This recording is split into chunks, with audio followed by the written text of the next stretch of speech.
Hello, everybody. Welcome to a very special Midwestern Marx Institute live stream. Today, we are talking to purged members of CPUSA. Kyle and Carlos talked to a few purged members last time. It was incredibly interesting. It was shocking and revealing as to how the party operates and what's actually going on and what needs to be done going forward. So today we're going to hear the stories of more Purge CPUSA members. These are exclusive interviews that they're doing with us, and we've opened up our platform to them for the purpose of transparency and for the purpose of supporting the struggle within CPUSA against supporting the imperialist, genocidal Democratic Party. So we'll get right into these interviews after the international.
All right, welcome back, everyone. Unless you've completely missed all of our live streams lately, or maybe been living in some type of cave on your own, like some libertarian fantasy land or something, then you know that there's been an incredibly acute class struggle going on directly within the Communist Party USA. It's become apparent to everyone watching that the national leadership, whatever they may have started off as, are now a right opportunist clique that is unconstitutionally occupying the infrastructure of the party. And for us Marxist-Leninists here in the U.S., who genuinely want to build socialism in this country, that's unacceptable.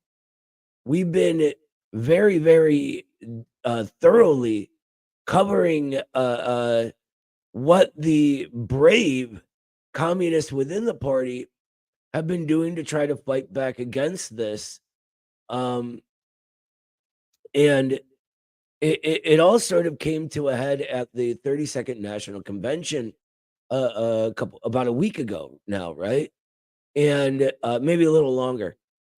Sorry, but time sort of it blends together for me. It all sort of melts.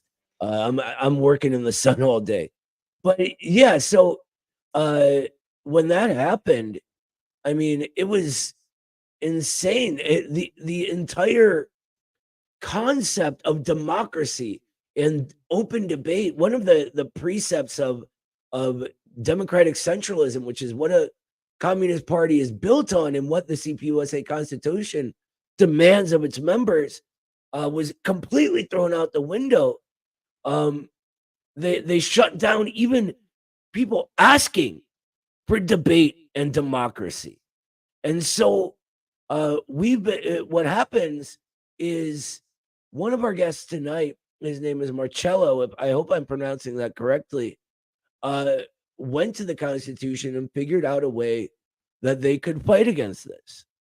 Following the rules, maintaining communist discipline, and began to circulate a petition within the party to demand not even their line on the question, just that the question was opened up to debate. And surprise, surprise, what was the question?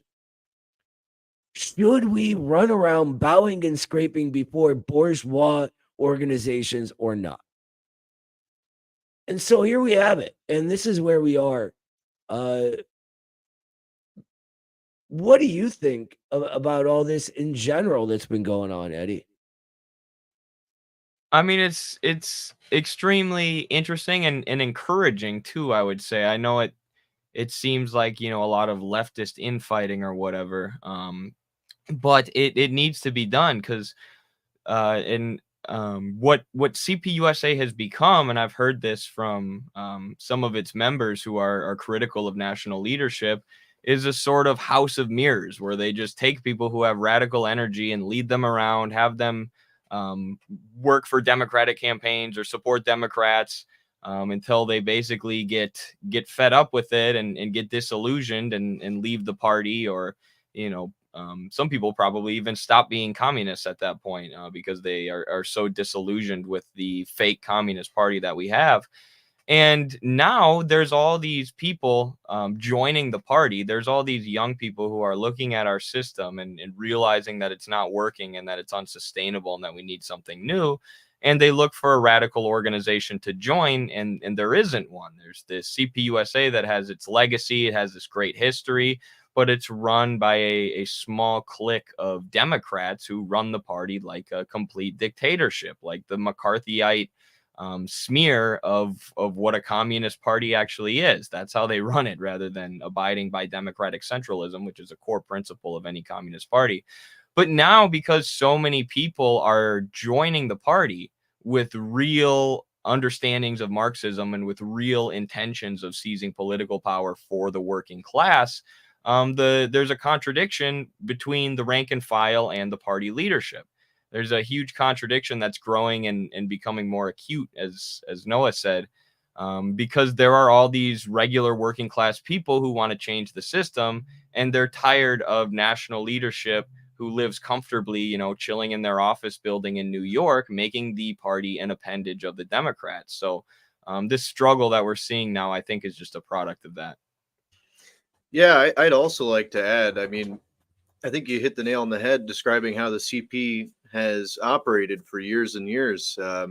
It's a Byzantine labyrinth of bureaucracy for bureaucracy's sake, and the end product being nothing more than a social club and a meeting spot for activists, whether that be bourgeois, NGO activists or not. So it doesn't really translate to any people's power, doesn't translate to a communist platform or anything along those lines.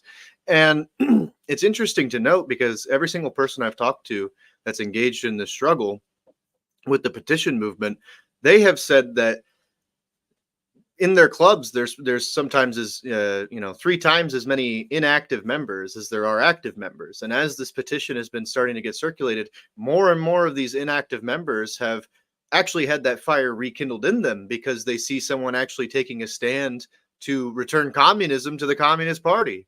And not only in theory and in how it's supposed to be run, but also, in practice, actually applying democratic centralism, actually giving a shit about the constitution of the party, actually caring about how things are supposed to be done. So I think that a fire has been lit under the people who are already have been sidelined, and for whatever reason or that haven't fully left the party, holding out hope, and they've seen this as a beacon of hope and are moving forward with that. So it's actually incredibly incredibly inspiring, and it shows that the American people are by and large ready for an actually explicit communist party that's going to come in and actually take forward the banner and not just placate the Democrats. And I believe we had I caught a glimpse of the Good Morning Revolution, the most recent stream, where they're talking about how much they love Kamala Harris and hope she runs for president. It's like, I don't know how anybody in the country is excited for that, let alone Joe Sims, the sitting co-chair of the Communist Party. It's just it's banal, really. It's an utter disgrace to the word communist. Mhm. And I think you're absolutely right, Kyle, that what these young brothers and sisters of ours are doing is inspiring. Mhm. Because we're at this point now where we need change. We need a communist party. And there are people directly standing in the way of that. Mhm. Right? The Joseph, you know what's crazy to me? Sorry to sort of ramble off on multiple topics, but Anita Waters was a district committee of my district. I live in Ohio, right? She once told me when I was working out the curriculum that became my Basics of Marxism course, it was actually originally a plan for the entire Communist Party, Mhm. right? And she was helping me with it. I sort of when I joined the party, I really looked at her because I jumped in with both feet, right? I looked at her for guidance and advice to vent my frustrations about liberals, and she would agree with all of it. And she is the woman who once said to me that you're absolutely right, Noah. Stalin's dialectical and historical materialism is a perfect introductory text for young people to Marxism Leninism as a worldview. And I see this clip of her talking about how excited she is that this absolute monster and enemy of the people, Kamala Harris, is going to run for president. And it makes me think, what do they have on you, Anita?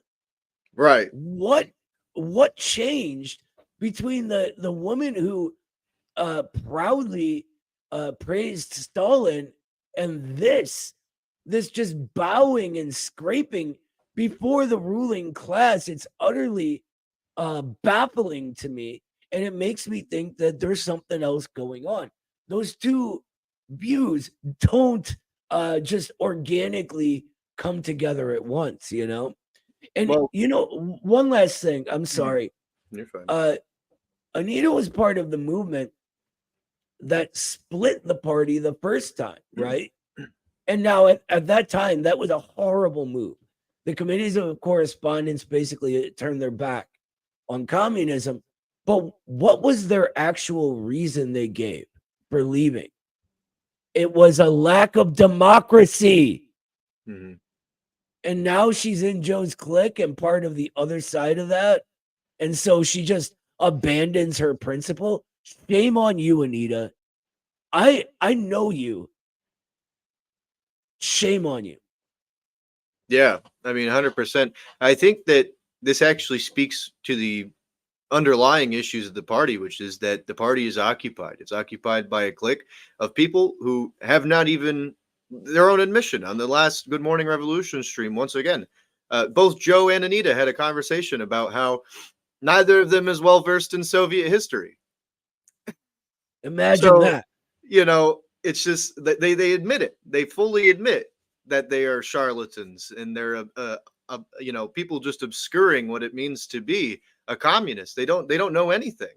It's somebody who takes the basics class here at Midwestern Marx probably knows more than Joe Sims, which is really sad. It's a basics course. Everybody should know these things. Not let alone the co-chair of the entire CPUSA. So it's really troubling, and it's really interesting that they had that stream and were talking so openly about how they know nothing and all of these things. It's just embarrassing. Imagine if that stream came across to international comrades around the world. Parties that have had state power, who currently have state power, and they see that the chairman of the party just is openly admitting he knows nothing of the communist history. It's What do they almost make like of us? somebody wants people to think American communists are a joke. Right. Yeah. And I think that's part of it as well. I think that it's just clearly a liquidationist path. Even if it's not intentionally liquidationist, it is obviously liquidationist, just in its form. It's absurd. But I don't want to take up too much time of the gentleman we have backstage, so I'll let you guys move on. Absolutely. I just wanted to add, Joe also discussed my TikTok about the article he wrote saying he doesn't believe in dictatorship of the proletariat and other central Marxist concepts. So his excuse was that he was trying to get on political affairs, and he was trying to work with liberal media. So he betrayed the principles of Marxism in order to try and get on a Democratic Party shill outlet. So that's the kind of people we're dealing with here. We could all tell personal stories for a long time, probably. Can I just say one thing about that? He once personally told me that the paper was sarcastically written as a joke. So which one is it, Joe? He can't get his story straight. All right, let's move on to our first guest, shall we, fellas? Absolutely. All right, who we bringing on first? Let's go ahead and start with the guys from Connecticut. All right. For anyone who's unaware, the Connecticut Stores Club of the Communist Party was purged completely recently. The entire club, without trial and without question. So welcome to Arby and Samuel. We're absolutely thrilled to have you, brothers, and really, really inspired and impressed by your dedication and your discipline and your commitment to the people. So from all of us, thank you. Thank you. And gentlemen, I just want to say thank you for having us on today. And thank you for being so willing to hear our side of the story. Because Absolutely. I've been made aware that we've been lied about, that we've had some slander levied against us. We tried every mechanism we could to do this within the party. So I'm speaking to you as and you already said it, but I'm speaking to you guys as a purged member. We have been purged, and we tried every avenue we could. We made appeals. We sent emails. We tried it with our state. We went to national. We were ignored, sidelined, weren't heard. We were lied about. So thank you guys. I really appreciate it. Thank you. Yeah, absolutely. I mean, so I guess let's start at the beginning and let's hear about how you came across the petition. Were you guys at the convention? How'd you hear about all this? Well, how's it going, by the way, guys? Well, that story begins with me and a friend of mine, Sadman. We were the CT delegates, right? This was our first ever convention. We were excited. It was very new to us. But we found out very quickly that there was some things floating around that we were not made privy to. On the bus ride, we had a discussion over Resolution 5. And there we were made aware that the party had this kind of plan that they already came to the conclusion of as it relates to Resolution 5, where I would say there's a lot of arrogance and flagrant racism sometimes when we were in the car. Because you see, we got the receipts. Indeed. Me and my friend were both Muslims, right? So it's kind of sick and funny in a way. We were telling them because we know a lot of Palestinian and Arab brothers and sisters, right? And we were telling them, we're like, this is a big, serious issue for the Muslim community, right? Mm-hmm. Wouldn't this just be some kind of, like, this is just chauvinism. You're putting your American interests before the Palestinian Muslim interests, right? But you can't do that. And a man by the name of Brian came up to me and Sadman later after the discussion. He was like, you know, Arabs love Joe Biden. Arabs would vote for Joe Biden. Imagine that. Jesus. Imagine that. It's like, that's like Joe Biden saying that you're not black if you don't vote for him. Exactly. Right? Yeah, that's exactly that. It's wild. We didn't know what to say. And in the spirit of unity, we ignored it. In the spirit of unity, we ignored it. We're like, you know what? We'll put our heads down here. We don't need to cause issues here. And not all Muslims are Arab too. So for him to assume we're going to say that because you're Albanian and then Sadman is Bangladeshi, so you're not even Arab. It's wild. But so we became aware of that. right? That was very clear to us. And Mhm. then after that, the CT club kind of not the club, the CT chapter kind of ostracized us in a way. They kind of socially pressured us. They were trying to get us to not talk at all. They actually what was it? There's so many examples, particularly with a man by the name of Waleed. Oh my goodness. Waleed is particularly interesting here because he used his Muslim card to try and pressure us to go against our brothers and sisters, which was very interesting to see. But yeah, what happened when the vote came around is I don't want to jump ahead, but just to give you some context, right? Waleed told us to leave the table. He told us to leave the Connecticut table. He didn't want us representing Connecticut because Connecticut apparently represents the unity of the party, or whatever that means, right? So it represents the unity of circling the wagons behind around Joe Sims. That's what Yeah, essentially, right? So Mm. then You know what always, I'm sorry to interrupt you, go brother, ahead. but you know what always, I see a million of these little signs that these old heads have no idea what Marxism is. right. The idea of unity within Marxism is the bringing together of many different and opposed particular aspects of a thing. It's sort of the way we use the word common is the same thing. It's the unity of opposites, right? Correct. Creating something bigger than those aspects.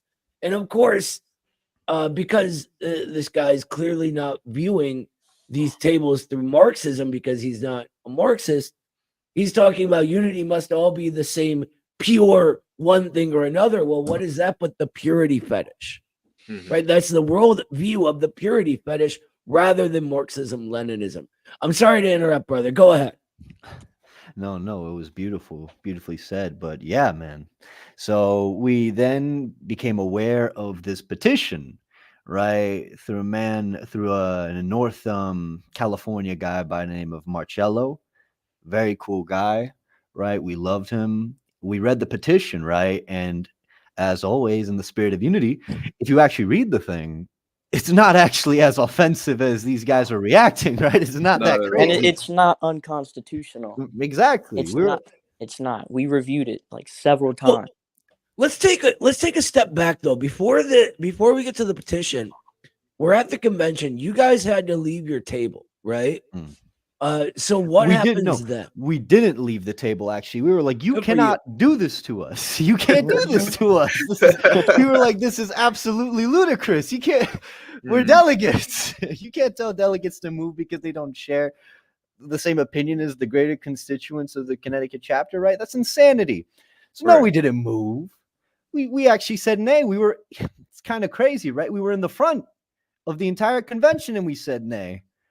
And oh my God, the way they looked at us. Oh Lord, God, we I got can imagine. daggers. Mm. And then it got even crazier when the voting happened, right, for the national committee there.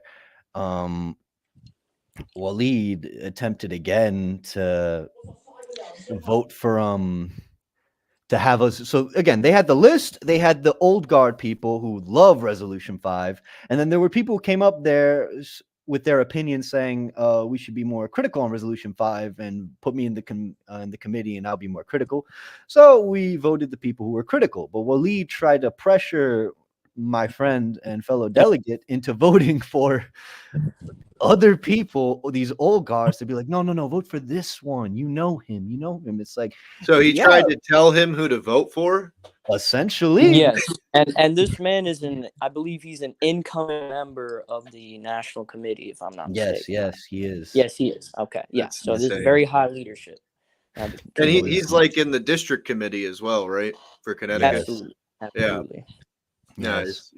So again, all of that dealing with, again, the daggers from people who, again, we thought we were friends with these people, right? We were like, okay, yeah, we're comfortable with each other, we're talking with each other, right? Especially Sam here, he was the chair of the club, right? He'd see these people far as often as he could. But it became too crazy, man. You know, they just the party, I would say, radically is like the old guard's Islamophobic, right? Seriously Islamophobic. They talk down to Muslims there, right? And they use American racial social politics to try and like spit in the face of the real crimes happening in Palestine right now. And it's so disheartening to us, you know, because I went there. I was like, okay. You notice something when we know someone went there. There is not a lot of Muslims there, and I see why. Right? No kidding. But Didn't this they have delegates from the Israeli Communist Party? Yeah, I'm Yes, surprised yes, Muslim yes, people didn't yes. want to come listen to a Oh my member of the Israeli God, man. apartheid state Wait. condemn the Palestinian You resistance. guys keep saying this name of this communist party. I've never heard of this country. What's it called? We couldn't believe our ears, man. We were like, wow, they had this Israeli come and lecture us, be like, yeah, guys, by the way, you know, yeah, And what RB. Israelis doing is bad, but you know, Hamas, those guys, Yes. wow, they're really And- massacring us. Tell them about what happened when it started getting so bad that at one point you had to put Waleed, this incoming member of National Committee, in his place. Tell that story. Okay, yeah, no. During the we vote, gotta Sounds air like it a all good out. story. We gotta air it all out. I wish it was a good story, man. I wish I didn't even need to do it. Waleed was bullying my delegate, man. He was calling him stupid. They called him He's calling him stupid. He's Other like, name. yeah, he's like, you stupid, man. Come on. And I was like, Waleed, seriously, back off, man. Like, we're just doing what we're here to do, right? Like, we don't need to make this personal. We're already doing our best not to. You've done everything in your power to make it as personal as possible, right? But we're holding back. We're trying to hold back, but give us our space, right? Don't call us stupid because we don't support this flagrant genocide.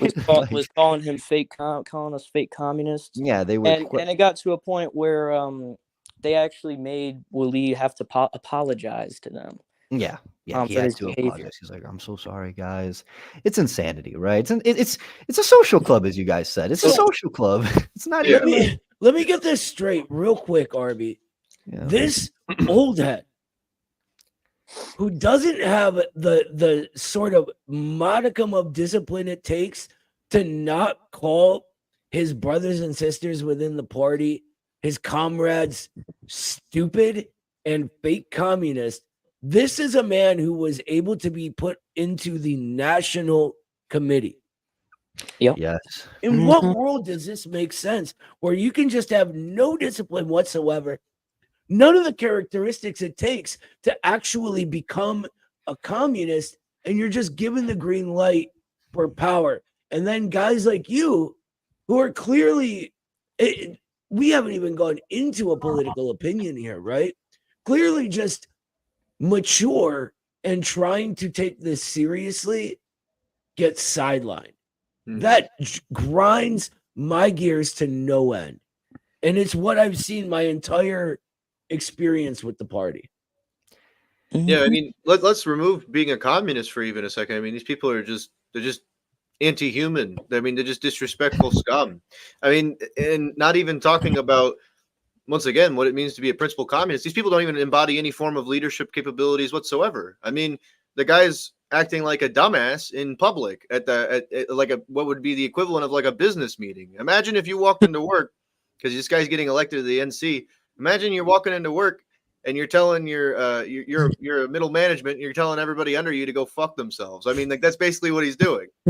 I mean, it's absurd. Like, that guy would not keep his job. I'm sorry. I mean, like, and this is what they're elevating now. You know, it's really disheartening to hear. I mean, these people this type of person won't even make it in regular life, let alone in communist politics. Oh, if one of the guys on my crew started treating his coworkers like that, he'd be off the job site in a minute. Exactly. You don't do that. You're a grown man and you're whining and pitching a fit and calling names like a middle school child. I mean, come on. It's insane to me. And it goes back to exactly the sort of, it's a tinfoil hat theory, don't get me wrong, But it's the same suspicion I get with Anita. Why? Why would someone like that be put anywhere near leadership that clearly can't control himself? That is weird. Well, I wish that was the end, but there's kind of a cherry on top on this. So, there was at the last day there was a special call. There was a special vote called. I believe it was in relation to the finances, but I can't recall right now. But my friend Sadman made the call. He did the he stood up, and what happened is one of the CT party guys just straight up yelled at him and said, "Sit down, sit down. You can't be Whoa. representing our party like this. Sit down." Mm-hmm. Yeah, really sounds like a constitutional convention, doesn't it? You know, It where was- nobody actually gets to talk. That's a delegate. You know, do these people even know what the fuck a delegate is? Like, that's honestly what bothers me so much is the delegate is meant to go and to say his piece and speak and vote and engage in the discussion. How is this a delegate? How can you even be a delegate if there's no avenue for you to participate in discussion? It's just a sham. Like, even when they do some amount of formalistic democracy, it is a sham. There is zero democracy in the party.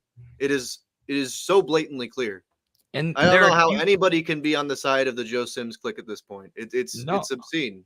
and they're accusing you guys of being unconstitutional and supporting factionalism for wanting to bring this up for a discussion, for wanting to actually have a paper ballot vote on this, or for signing the petition which calls for a special convention. All of these things are explicitly protected in the CPUSA Constitution. Like these guys are saying, they were going through official party channels. The party is supposed to function based on democratic centralism, and the Constitution explicitly says that any member can bring up a special convention for a vote. And what's supposed to happen is the party's supposed to circulate the request for a special convention, and if a majority supports it, then the special convention happens. But instead of doing that, they're suppressing discussion while purging anybody who supports the special convention and saying that they're the ones who are unconstitutional. It's a complete farce. Yeah, I mean, they're actually not even just calling them factional because they've alluded to this already, but I'm aware of these things because I've done my homework once again. But they're not even just calling Connecticut factional. They're actually going beyond that and saying that these people that they're just some Maoist group or something. Like, Oh they're my trying to actually lump them in with the USU guys, the Unity Struggle Unity guys. And they went in so far as when they purged them, they said no, actually they voluntarily dissolved themselves. That was their original story. When they were pressured by our KGB, Joe Henry or whoever the fuck they're sending now, to go and put pressure on them, they squealed and they gave a confession that they're all Maoists. Which I gotta ask you guys: are you Maoists? Are you with Unity Struggle Unity? Absolutely not. No. I was visiting family in Puerto Rico. I was at the airport. This is how it all happened. I get a phone call while I'm at the airport about to board my plane. The Connecticut chapter has decided that your club is disbanded. And I try to say, well, no, the decision is final. Decision has been made. It's been final. Your club. Who made this call to you, Samuel? So it was Joelle Fishman. She is a very high-ranking member of the district, and it was Waleed as well, our emotional culprit. It's about as professional as you would expect from Waleed, given your past experience. Yeah, you absolutely. And then it was also this senile gentleman named Brian that they tried to force us to work with him many times, and it's almost impossible because he doesn't even know how to open his Gmail account. So it's like A lot of that. I just got this phone call at the airport. There was no discussion on Maoism. No, in fact, they didn't even bring up the petition. I didn't even think that it was about the petition, because when we read it completely through. We even, went through the Constitution. We did our due diligence, and we found that this was a comradely petition. There was nothing here to transgress against the Constitution or party rules. Mhm. That's why we signed it. So I didn't even think at the time that it had to do with the petition. They didn't even bring it up. They said that it all had to do with the convention. They said, in case you're wondering, your behavior at the convention was they said it was like unacceptable, and it wasn't. It's just, and they kept repeating this one phrase: "We're not on the same page." That's why we have to do it, because in fact, that's the thing they said most. Hmm.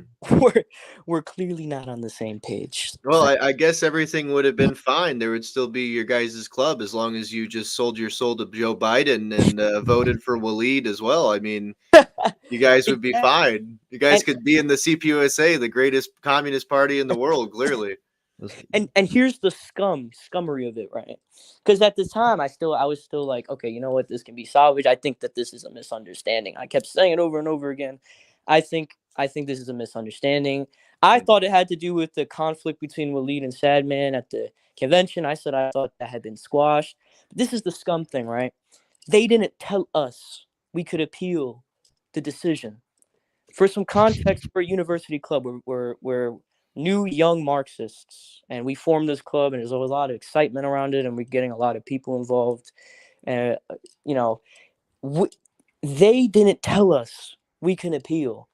They didn't tell us anything. They just said your club is dissolved, and we hope you find a new home somewhere else. Yeah, that was the craziest part. It's not until we did our own research, when going through the Constitution, that we found out that we had the right to appeal, which was a nasty surprise to them when we sent them that email appealing this. This is my experience with my entire experience with the party is they want, especially young people like you, in the dark about as much as possible. Absolutely. They don't want you to know your party's history. They don't want you to know the theory that should be guiding your party. And most of all, they don't want you to know what they're doing. Mm-hmm. That is such a good point, because in the hearing, they brought up, why would you voice, such discrepancies at a forum such as this convention? And why wasn't it brought up prior? And I told them, because of the history. Also because we couldn't go to the pre-convention meetings because we were at work. And that was like 2 pre-convention meetings, by the way, both on one during the week, one during the weekend. But also because of the history. I told them the history is out there for everybody. We know that these conventions are a place where communists from all across America would converge to discuss the most pertinent topics of the day and vote on things and collectively decide the future of the party. We've seen these things. We've read these things. We've been reading William Z. Foster. We've been doing research on the party history. This is exactly what you said. They hope that we don't know that. In fact, they barely even encouraged us to read. I didn't know it at the time, but we started a reading collectively as a club. We started doing readings, and I don't know, they were so on my rear end about it, and I couldn't figure out why. They wanted to know everything we were looking at. They wanted to. I told them, okay, principles of communism. I told them Communist Manifesto. They're like, okay. Then we have some students, international students from China, who are very enthusiast Maoists, and this is kind of deeper why they probably put that allegation where we're Marxists. I told them we were going to be reviewing Chairman Mao, selected works of Chairman Mao, because and when some of the Chinese guys were going to do it, they lost it. They said, "Oh no, that you shouldn't be doing that. You know what? We need to have somebody come up from New Haven. That Brian, the senile guy I was telling you about, he needs to sit in on this. He needs to direct the book clubs. We have some contacts at UConn you could talk to. Maybe they could direct it." And no, trying to shut. And at the time I was just like, "Oh, you know what? Okay, I don't know what their big problem with all this is, but it's I'll like tell you what their big problem with it is, Samuel. You're getting too close to being able to understand that the Marxist worldview is not liberal. That's what it always comes down to. I went through the same problem when the basics of Marxism class that thousands and thousands of people have taken now from our social media, right, that I created, was originally for the party, right? yes, What they tried to do was change it into a book club where they were like, well, there's no women on here. You need representation, right? I'm like, I'm sorry, Lenin was a man. What do you want me to do? Right? He's the one that Wow. wrote this. I can't, I'm not going to put in some lib because she's a lady. Like, we can read something on maybe Kollontai later on, but this is a basics of Marxism class. We need to understand dialectics. And so we had this book club in our club that all the books got put up for a vote, right? But they had to go through an approval first. And so what were approved were those books that could lead to national nihilism or to liberalism in some way, and not to Marxism, Leninism. I'm sorry to interrupt you and ramble at you, Well, brother. that's fine, because it's I'm just- about to interrupt as well, because I can't believe that the CPUSA, which brags about having a good relationship with the CPC, the Chinese party, saying that you can't read fucking Mao, and also saying that, yeah, you got Chinese foreign exchange students that are interacting with the party, and instead of looking at this as a positive, looking at it as a negative, and restricting them to even talk about their national hero. exactly. It's absurd. They're Like, patriots. that's actually insane. I think that's so understated how insane that is. That And on racist? one hand, and well, Yeah. we don't have to go there, but just to say simply that the party on one hand likes the clout of saying that it's best buds with the CPC, but on the actual reality of it, they don't do fuck all for the Chinese or the CPC, and they have no interest in elevating the developments of Marxist history coming out of China. You can't even read a Mao book now. At least back this in is the day, insane. at least back in the day of the Sino-Soviet split, Henry Winston said it with his chest, right? They were against the Chinese because we were a Soviet party, period. Nowadays, they're like, no, we love the Chinese, but when we want to learn about the Chinese history and Chinese Marxism, no, you can't do that, right? You need to read Two Tactics. You need to read Angela Davis's liberal stuff, blah, blah, blah, blah, blah. And guess who wasn't at the most recent CPUSA National Convention for the first time in a long time? The CPC. So I think, not to say that is a hard and fast statement about the state of CPUSA by the Communist Party of China, but I think it does say something.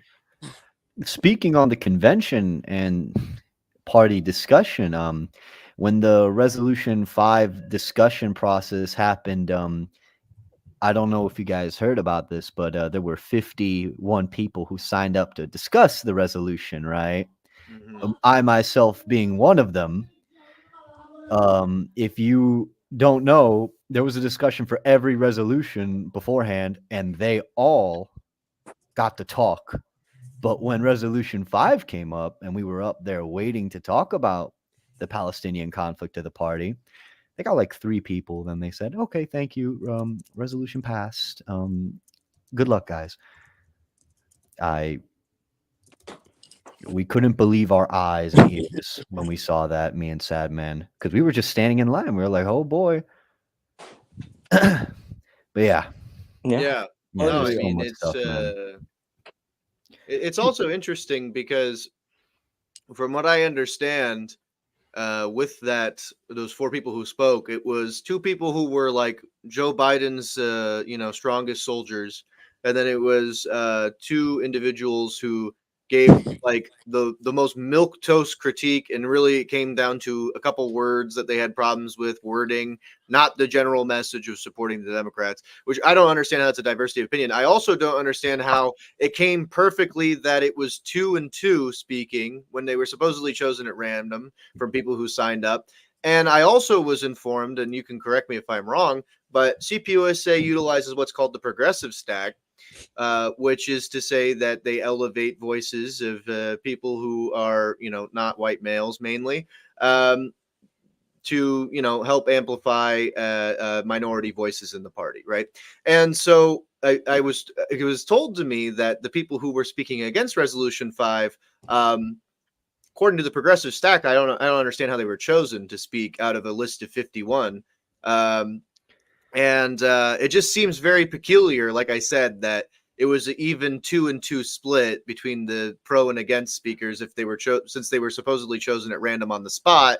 It just seems real fishy to me. It doesn't seem like that was organic. It seemed like they clearly had 2 guys who were controlled opposition. So it's a little confusing. It was concerning. We had Muslims there that couldn't speak on the situation, right? It was disheartening, and they used that. That's very true. They had when it came to Resolution 5, no white people there, no white people up there.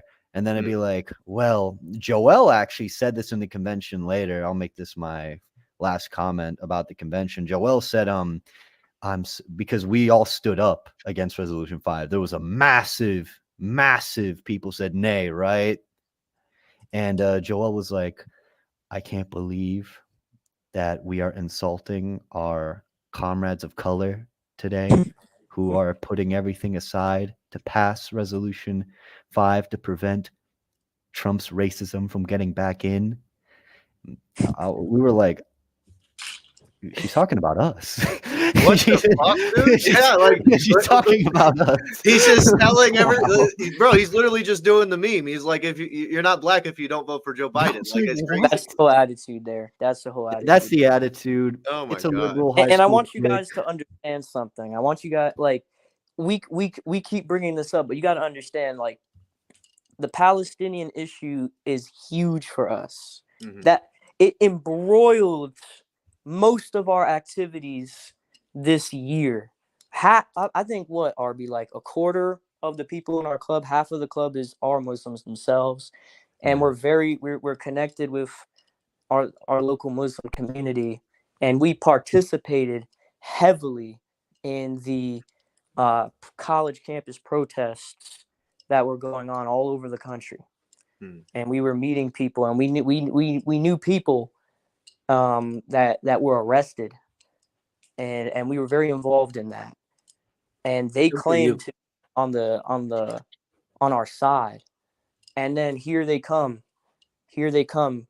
on their high horse, back stabbing us in the back here, and that was what was most shocking to us. I mean, this whole thing has just been sobering to us, but everything is starting to make sense now. Everything is starting to make sense, Yeah, absolutely. Well, I mean, So I thank you guys for coming on and giving us your story. It's very powerful, and all I can say is that this is not how a communist party is supposed to act. This is not how communism is. This is just a gross caricature of what a party should actually look like. And for that, I express my sympathies. But rest assured that good things are on the horizon. There is coming a new party that will, of course, meet the needs of what this country needs insofar as how a party should operate and the correct positions and political line. And I can be the first to say, I hope to see you in it. Absolutely. We are very excited. yeah, Kyle speaks for all of us there, brother. You guys are heroes in our book.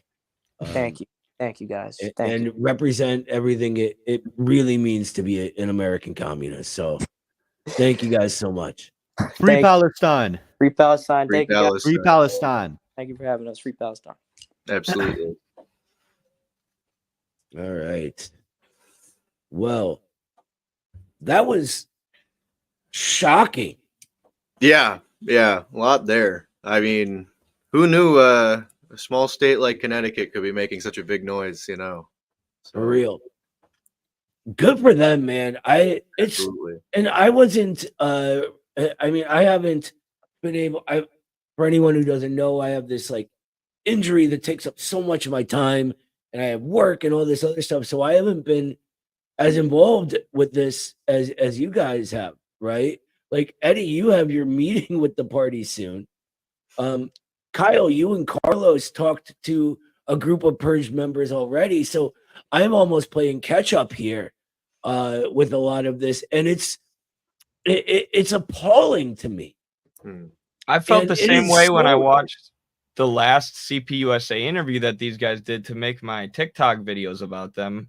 Like my jaw kept ending up on the floor. I could have made freaking 40 TikTok videos just based on the insane stories that these Purge members were telling us, and I decided not to so I can space them out a little bit. But I mean, it's just unreal. It's shocking. Like, we know how the party operates. We know what the national committee is.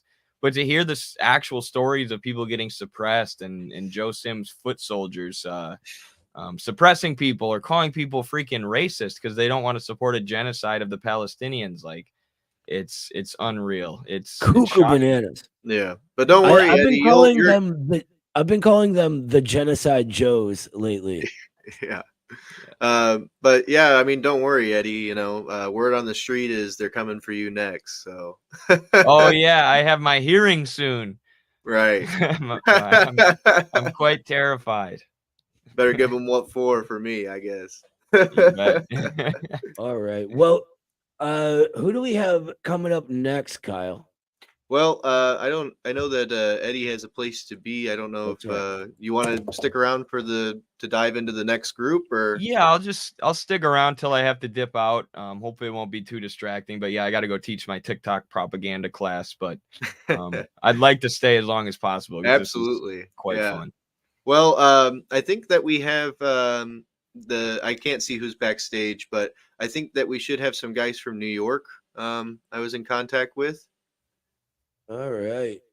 So if you're one of the New York members, type a 1 into the private chat for us, and we'll bring you up into the stage area, and we'll get this going. All right. So we got Sarah here, from Hudson Valley, New York, and Ethan. Perfect. Excellent. Welcome to the Midwestern Morks live stream show. Guys, we're really, I mean, I wish it could be under better circumstances that you were on, but we're excited to have you on and really interested to hear your story. Yeah, thank you so much for having us on. I'm glad that we can share what happened to our club, because I'm sure there's a lot of parallels with other clubs and kind of how things went down. So yeah, my name is Sarah, and I was an executive committee member of the Hudson Valley CPUSA in upstate New York. So I'll just start from the beginning, I guess. So this all began when I had DM'd the chair of our club saying, hey, I saw this petition circulating around, and I didn't mention where I saw it, and he didn't really ask, so I kind of glossed over that part. And I told him that I think it's important we discuss this and vote on this as a club, you know, collectively and democratically. So he said, yeah, sure, we'll talk about it on Friday when we have our weekly meeting. I said, okay, that's fine. So Friday comes along, and when we were discussing it, everyone was pretty like saying the common things we've heard about the petition, all of these baseless accusations that it's factionalist, unconstitutional, and against democratic centralism. So I just politely asked, you know, do you guys like have any evidence for these claims, or you're kind of just saying that? And they didn't really have anything to offer other than this very emotional reaction to these perceived outside boogeymen who they were under the delusion created the petition in the first place. And yeah, so the fixation was really on that this petition originated outside of the party by these, quote, hardcore fascists. which is just really funny to me. Because when I asked them, I said, how could it originate outside of the party when it was created and circulated by party members? And they just straight up denied that anyone involved with the creation of the petition was a party member. They said, oh, they were never members to begin with. I'm like, okay, sure. So I asked for evidence of this again. Yeah, go ahead, Noah. Give me a second to catch up here, Sarah. Yes. So And they you're specifically telling me- mentioned Eddie. They said Eddie was never a member. Yet I have a hearing in a week. Yeah. Eddie, the author of the petition. Sorry, Marcello. Curious. It's unreal to me how stupid they think you people are. I know. How do you look someone in the eye and go, they're gonna buy this? It's the most ridiculous. If they're not in the party, how are they circulating this to all these people in the party? What, do they just magically get all of their contact info, their phone numbers, their emails? Are they magically in the group chats? No, they're members of the party. Obviously, I think it's funny that they said hardcore fascists too.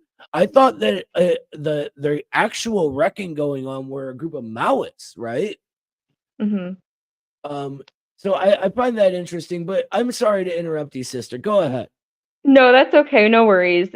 Yeah, it was pretty crazy because they were very condescending and patronizing towards me. They basically just told me that I had to do my own homework and to not believe everything I read on Twitter, kind of treating me like I'm this chronically online person who doesn't know what's going on.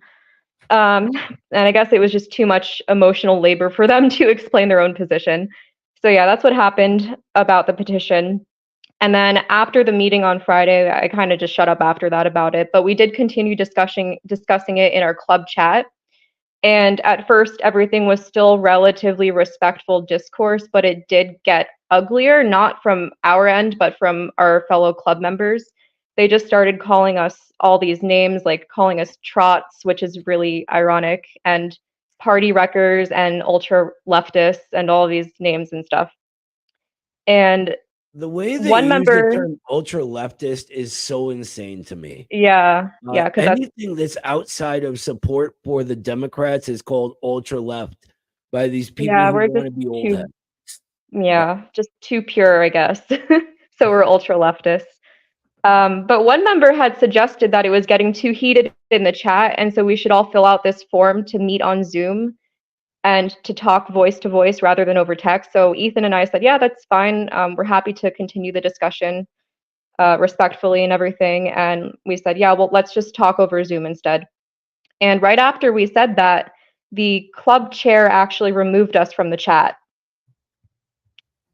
And that's what happened with that, yeah.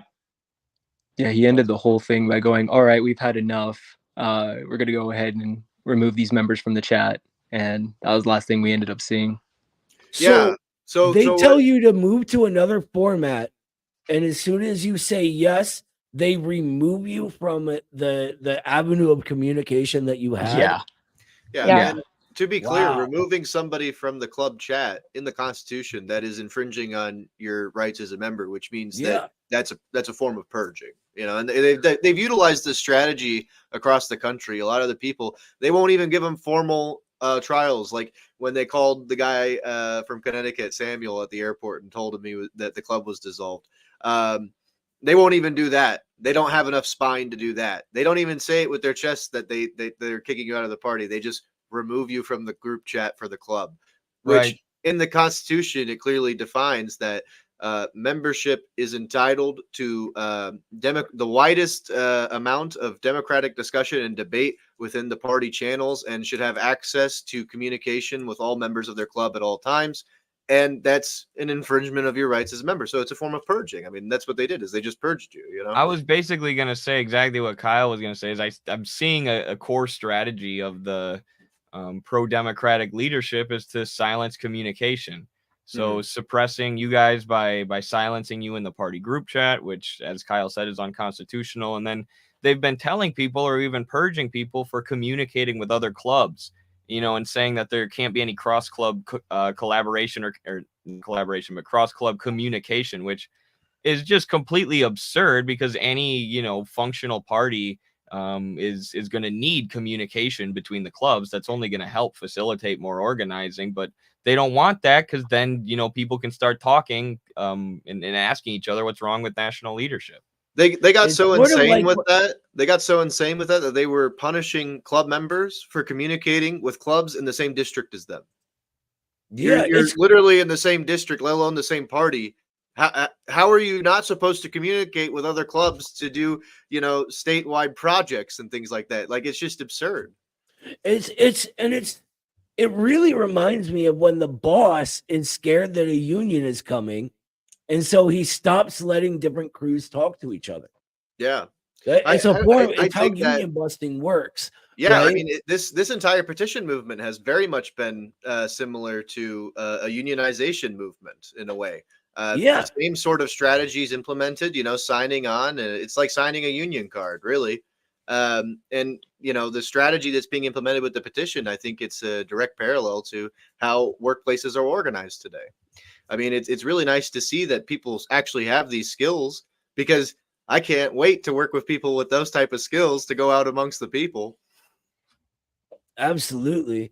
And you know, it reminds me of, and it was never within the actual official party rules and bylaws, but there was a sort of code of silence in the McCarthy era, right?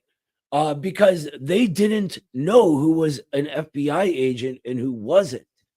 And so what they needed to do was vet everyone who's communicating. Right. And so if someone was reaching out to other clubs outside of their local, what their club was organizing with, it looked suspicious. Right. Now, fast forward to the conditions today, and it looks suspicious for a very different reason. Right. It's like it got flip-flopped. It turned into its opposite. Well, it's actually interesting you say that, Noah, because even during the McCarthy period in the 1950s in the CP, this was never a rule. Right. Because they understood that even though the risk of infiltration was high, that party democracy and debate was essential to the very fabric of the party, and that clamping down in that sort of autocratic way would completely destroy the what held the party together. So they didn't even implement this back in the 50s and 60s. This has only been a rule under the Joe Sims regime. And it's not even an official rule. It's nowhere in the Constitution. It's nowhere in the party bylaws. It's nowhere in the club charters, anything like that. It's not in any document in the party. It's just the Joe Sims says you can't communicate, therefore it's law. Which is you're allowed to not how any of that communicate works. with people who are right opportunists. Right. Those people outside your club, you're fine with, as long as they're telling you that the Democratic Party are your friends. Well, think of it communicate this away. way. Noah, they brought Democrats to the convention. They brought Democrats to the convention as delegates, not even as party members, to come and speak before the convention. They probably got more speaking time than half of the membership did, especially when it came to the Resolution 5. So they bring outside party people who aren't even in the party into the convention, the highest body of the party, the most important thing, the thing that they couldn't even put on the stream in the entirety, except just, you know, to have Joe Sims ramble in the beginning. So they do that, but clubs, we don't trust them enough to communicate amongst themselves. So it's absurd. Unfortunately, while Kyle was just talking, it seems as if Eddie was purged. Yeah. Joe Henry got him. No, but Eddie has stream. his class tonight, so I know he had to leave a little early, but we're going to keep rolling on ahead, of course. But sorry to sideline a bit from what happened specifically in New York, but I guess we'll get back into it. So they purged you from the group chat. Has there been any? Have they reached out at all? Has there been anything after that, or? Yeah, so it took about a week or so before we actually heard from anyone about a hearing, and our hearing is not scheduled until the 18th of this month. So And that's, we had to follow up yeah. on it too. Like they kind of just ghosted us, and we had to keep bothering the chair. You know, it's just saying like, hey, you know, we're supposed to get, you know, an email at some point. And he just kind of dismissed us, said, well, it should have been in the spam folder or something. And we had to keep insisting, no, we've checked. And, you know, it took about a week just for them to tell us a hearing for crimes against the working class. You know, how dare we? I just think the whole thing's absurd. Did they give you an official reason? Did they specifically say it was because of the petition? No, they just said that we're working against the interests of the working class and the Communist Party. They didn't specify. Yeah, we've And, been in the um, party in our club for over 2 years, and we've never hid our views. We've been going to most of the meetings on a weekly basis, and we've been very honest and matter of fact about our views about the Democratic Party. And it got to what's so surprising about this whole last month with the petition and everything is that everyone else in the club actually kind of agreed with us about the problems with organizing with Democrats, how it hurts our optics, how when Genocide Joe is sending more missiles to Ukraine and Israel, it's like, oh well, why are we canvassing and spending party resources on that? We were always asking those types of questions. Like, it's not like we're loaded, but why are we spending the precious resources we got on this? And why do we have to explain this to people when we're tabling or canvassing? That hey, we have to vote blue no matter who. And it's just, how can you say that with a straight face and be a communist? And then to turn around and everyone else just kind of threw us under the bus. The way our club members reacted to us. And we weren't even just saying, hey, we want to change and fight Resolution 5. We said, hey, we saw the petition, and we think that it is interesting how there are people claiming that there wasn't a proper debate at the convention. We weren't there. Our club chair was a delegate. And I don't know if Sarah mentioned this, but he was using the restroom in the middle of Resolution 5. And he told us that in our debrief. It's like, excuse me, one of the most important controversial resolutions that we talked about before the convention, and you were relieving yourself, and then you can't report back on whether it was a fairly discussed moment. And we're hearing from other clubs that people are getting purged right before we get purged, and so we had valid concerns as good faith members. And if anything, we probably wouldn't even have heard of Midwestern Marx if they didn't put us on to you guys. They were accusing outsiders and Midwestern Marx this. They're the ones pushing this petition. And then, they were even sending Eddie's tweets into our chat. And I would read through the whole thing and I'd be like, I don't actually have a disagreement here with this. What's the problem exactly? Reach out to the working class. Yeah, I mean, Lenin literally said, go talk to the Black Hundreds. What's the difference? Are you saying we shouldn't do that? We shouldn't emulate success? And then that was when I think Sarah mentioned that, oh, we have proof that they're fascist. We have proof. We just wait until this meeting, and then we're conveniently removed till before such a meeting can even happen, till they can substantiate anything that they're saying. It always comes down to, and this is how you can tell an anti-communist. There's never, ever an actual good reason for anything they say. And this is how bourgeois cancel culture has always worked, right? And this is how the FBI targeted the Communist Party back in the day. It would create two sides around an issue and then fling accusations. And if someone questioned one of them, move on to the next accusation, never substantiate, never actually get through an issue to the real work, because the whole point was to make people doubt each other, break the solidarity of the group, and make people feel isolated and afraid that this is going to happen to them next. And it worked very, very well. Remember, we're talking about the era of Jim Crow, right? When there weren't just FBI agents in the party, there were white supremacist activists trying to infiltrate and break against racial solidarity, right? They just update it for the current bourgeois ideology. And it's, if you call someone a fascist or a bigot in some way, you never have to explain it, right? These people don't even understand what fascism is. I guarantee you, if I had a conversation with Joe Sims about fascism, he would try to explain how, run-of-the-mill conservatism that has been in America since the beginning is somehow fascism, right? And he Well, was I can actually very I can guarantee you that's what he's going to say, because that was also one of the issues that they wanted to discuss at the convention, was redefining what fascism is. You yeah. know, they're not satisfied with Dimitrov. I mean, I don't know what to tell them. It's what all these gentlemen lack is dialectics, right? It's a quote from Engels. I never ever find myself free from, and one of the most brilliant Marxist thinkers in history is someone who's really not heard of much. His name's E.V. Ilyenkov. It's from the 60s and 70s in the Soviet Union. We sort of jokingly refer to him as the last Soviet Marxist, but he really, really plainly explains the problem with the metaphysics of fake communists like Joe, right? Joe Sims, saying that in their understanding of what a thing is, they count characteristics, right?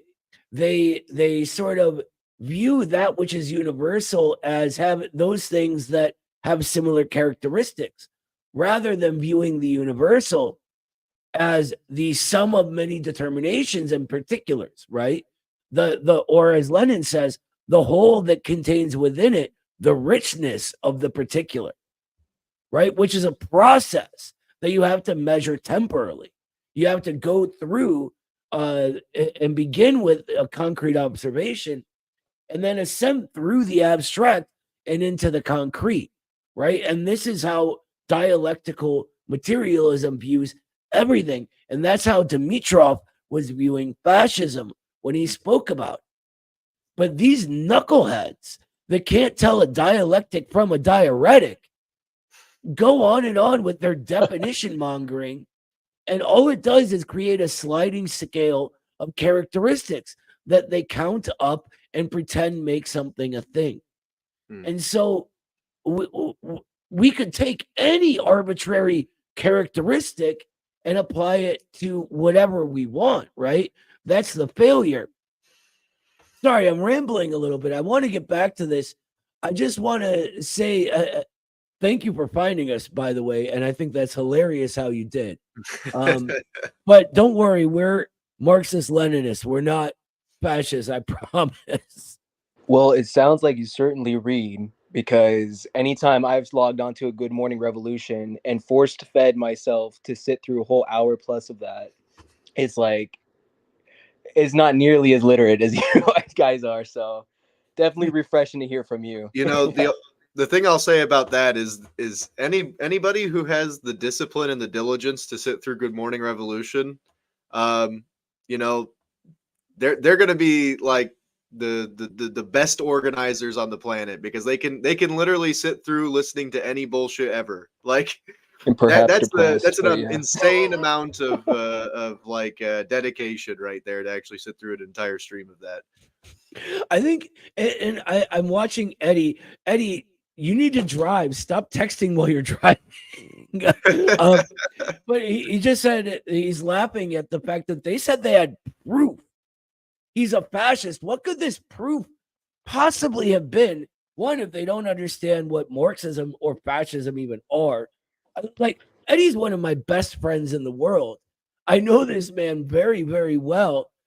There is literally nothing they could try to tell you is proof that he's somehow a fascist. It's insane.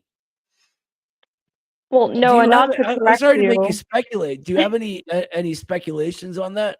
Well, not to correct you, but they didn't say that he's a fascist. They said that he's a hardcore fascist. There's a difference. Oh, Um, right. and no, they haven't provided any sliver of proof. And I've asked multiple times, and I was just told to go do my homework. And at the same time, the same guy who told me that said, "Don't take my word for anything. Do your own research." And I said, "Well, I did my own research already. So what do you have to offer?" And nothing.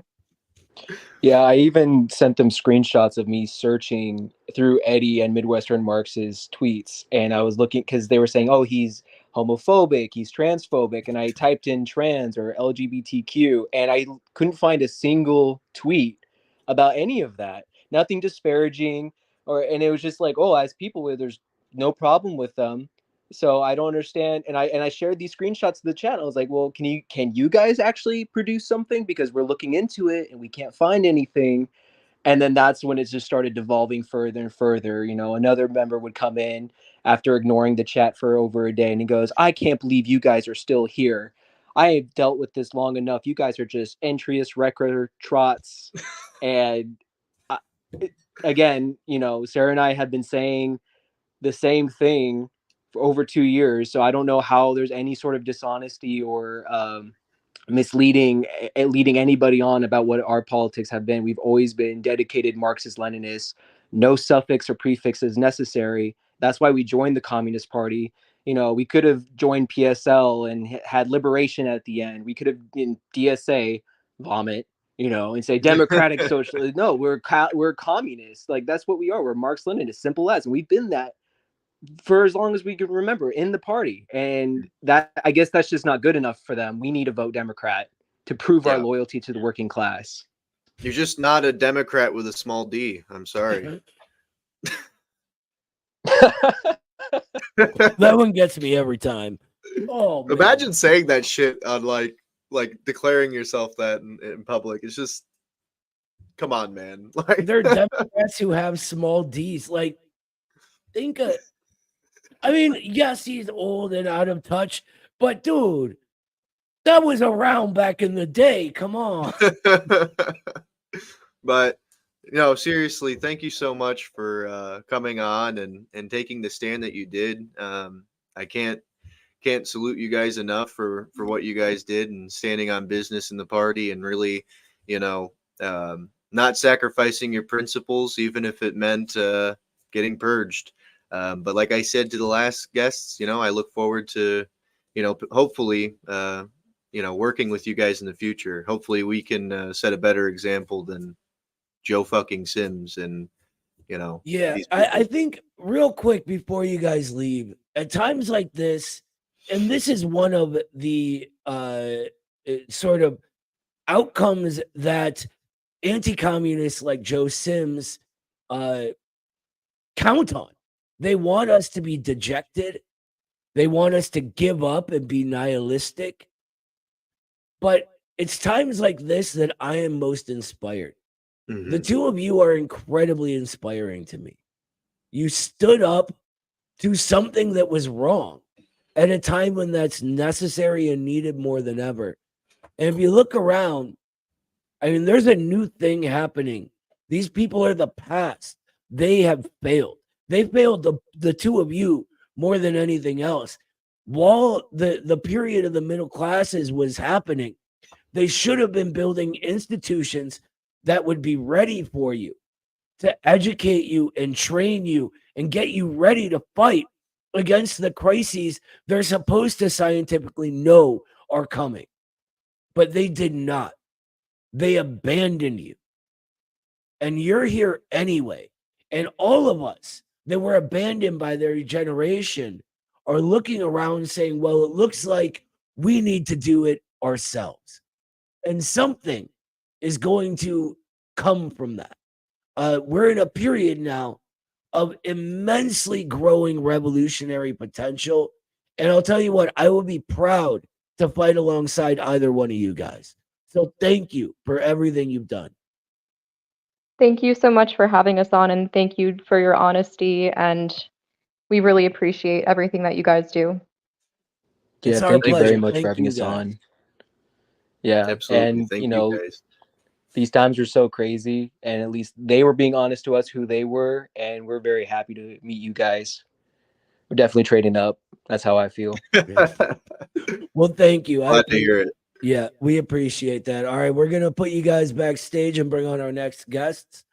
So again, thank you so much. All right. So I think next is California, right? Yeah. All right. I know we have Chuck is from California, so let's bring you up here, Chuck.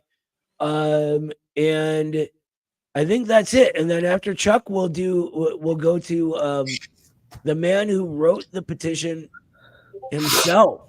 So, absolutely. Chuck, welcome to the show. Thank you so much for being here with us, brother. Of course. Hello, gentlemen. thank you for inviting me on to tell my story. I am hoping maybe this will be therapeutic for me and not mentally exhausting to relive it again. But I mean, even if it is, it's necessary. So, you want me to just get right into it? Yeah, absolutely. Were you at the convention?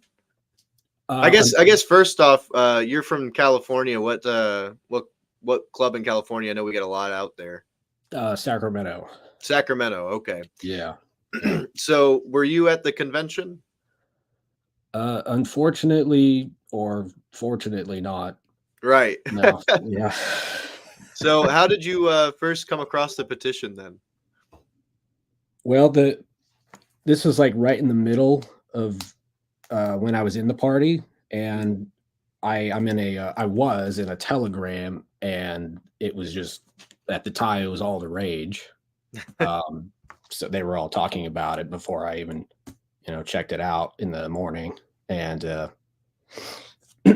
yeah, I read it after that. I didn't know who sent it at first. It's some mysterious gentleman.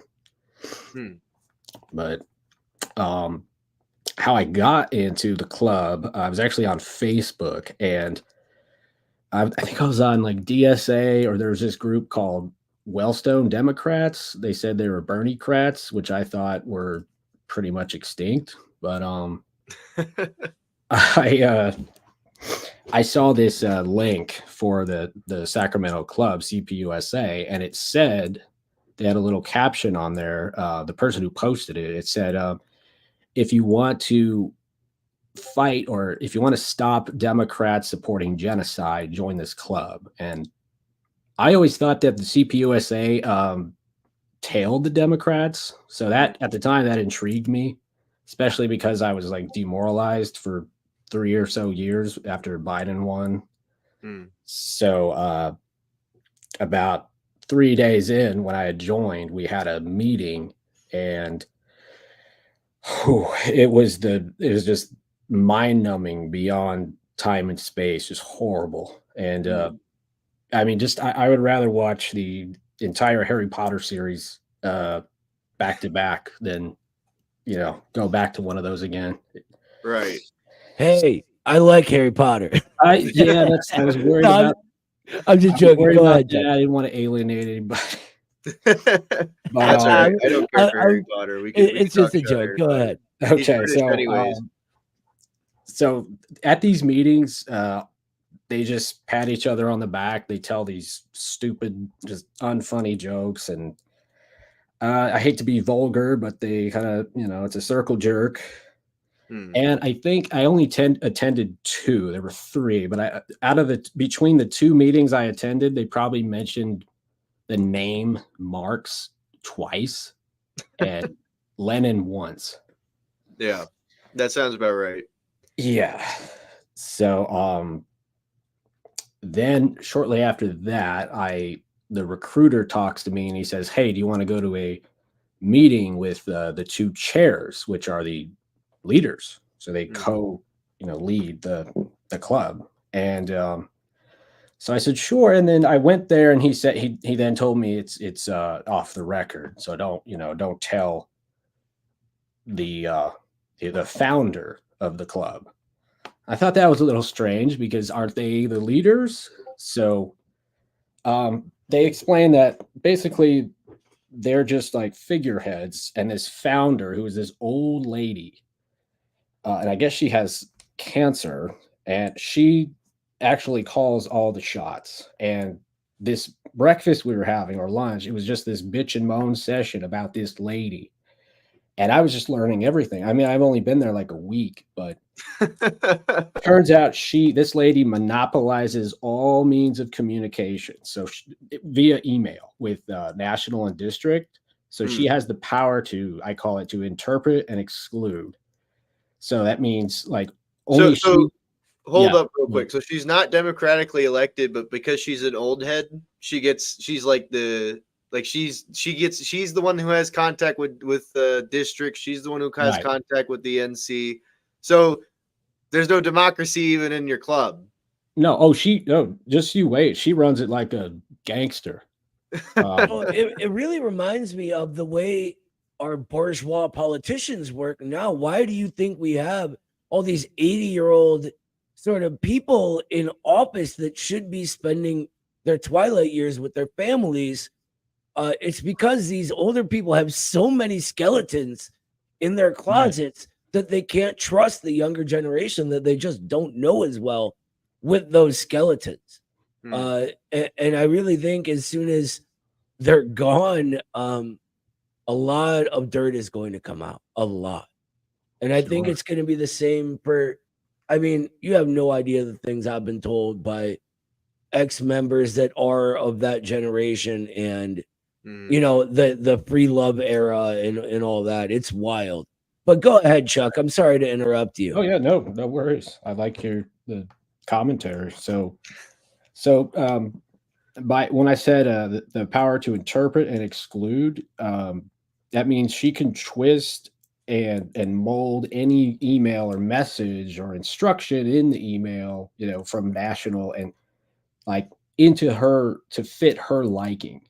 So she can leave out parts of the email and just tell them the parts that she, I guess, likes, or she doesn't even tell them about the email at all, and she could probably make one up entirely, and they wouldn't even know. I mean, I doubt she goes that far, but but she has the capability, which is the problem here. That's absurd. Yeah. You know. And the other, what are you even electing a chair for? And then they have to dilute it and make it a co-chair for a club, 2 co-chairs. That's even more insane to me. You have a club of what, you know, I'm going to guess 10 to 15 people, maybe, you know, half of that is active. And you have to have 2 people as the head. I mean, that's just absurd. You can't have like, it's not even the size of a platoon in the military. You know, it's just, it's insane. Yeah, and it's like a 20-year-old kid and then a 70-year-old man, and they only get along by bitching about this lady. And the kid has all kinds of ideas, and the lady, she pretty much just stomps on him all the time. I mean, they never change almost pretty much anything. That is the experience of everyone. Any good idea, something that can actually reach a good amount of people, will get changed into something less effective and more woke sounding, right? Sure. We had this idea in my club there that while I was very active, there was one other working class, actual proletarian guy in it with me. And we had this good idea. We were going to come up with a survey and then go pass it out around Cleveland to just kind of sort of, I mean, and I'm talking thousands of these, right? Just sort of gauge where people's social consciousness is, because we can't trust bourgeois statistics. We can't trust the media. We need to start doing our own research. And this was going to be the beginning of that, right? Right. It was turned from that into basically a questionnaire specifically aimed at only the black sections of Cleveland, asking them basically why black people don't like communists. And then they wanted me and this other super white dude to go around the only the black areas of Cleveland, asking people why they don't like us, which I'm from a black neighborhood. That is one of the worst ideas you could possibly have. Like, who are these white dudes coming around asking why we don't like them? This right here, this is why we don't like you, right? Exactly. Like, it's not rocket science. But everything is like that. I had an idea for a free movie night for the entire community, right? It's not a complicated thing. You rent a screen and you can get huge screens for cheap, and you rent a license to publicly show a movie. And that's really important if you're doing something in public, especially with something called the Communist Party, which a lot of the old laws still stick around to this era, right? And they refused to even entertain the idea that we needed to get this license based on some ultra left lifestyle politicking of, you know, we don't need to listen to these laws and this and that. So we ended up not being able to advertise the night. So of course, nobody knows it's happening, and there was no turnout. You know, every idea that is relatively good gets relegated into this tiny little box of uselessness. And it's after a while, you begin to notice a pattern of this happening, and you begin to notice the people making it happen. Right. Sure. Yeah. I'm wondering if your experience was anything like that, Chuck. Well, it was relatively short, and or excuse me, quite short, and all I experienced was, I think it was, I mean, it was honestly some kind of low level corruption, especially what I said about, you know, the emails. But I oh gosh, I lost my train of thought. Oh yeah, the worst thing and most of is just this pure frustration. Like I said, this is the most I've never been. My frustrations have never been brought to such heights as ever before, when I was just completely stonewalled all the time. And the worst was when the petition came out, and everyone sorry, is this, I mean, am I straying away from your? No, go ahead. Okay. The So floor like I is yours, said, brother. sure. Yeah. When it was all the rage, I thought, okay, maybe this is my chance to do something, because even the old lady, the founder, or you know, Granny Stonewall, I guess I could call her, or Grandma No, but she liked it, supported it, and she took offense to them calling it factional. They said something like outside forces, malicious forces. She didn't like that either, and they were doing everything right except for actually doing something about it. So I took it upon myself to you know, just to tell them, well, why don't we get involved with the other clubs and just take a stand? I mean, they can't purge all of us. It's like a, you know, kind of like a union. If everybody strikes, or you know, that's when you get people to come and talk to you and negotiate. And I said, that's what we can do. And suddenly it was just, no, national will rain hellfire down on us. And that was probably, you know, the most like frustrating thing about it. But then, well, actually, no, then we got into an argument, and she, I said, yeah, like I said, let's join with the other clubs. All these people support it. And then she said, you don't speak for the party. So I said, well, right. So let's call a motion to vote, because that's democratic centralism. And she says, no, it's consensus, not just majority. I said, well, it's neither right now, because you won't even let us vote. Well, consensus is not Marxist-Leninist. That's an anarchist thing. Yeah, exactly. Yeah. It's actually called ultra democracy by Mao, but yeah, right. Yeah. It's, you know, it's heartbreaking to see this culture of fear that they put into people. These people agreed with the principled stand of this petition, but they were afraid, right? And to bring up the Chinese again, who was it that was talking to that famously said in an argument, what kind of communist is afraid to die? Right? It was someone in the Chinese parties speaking about within the sort of context of the Sino-Soviet split and the threat of nuclear war and all this. And I mean, that's what you need to be a communist. Being afraid of Joe Sims and this clique of anti-communists is not a characteristic I would expect to see in a communist, right? Sure. What kind of communist is afraid of a liberal? That's my question. No communist at all. Right.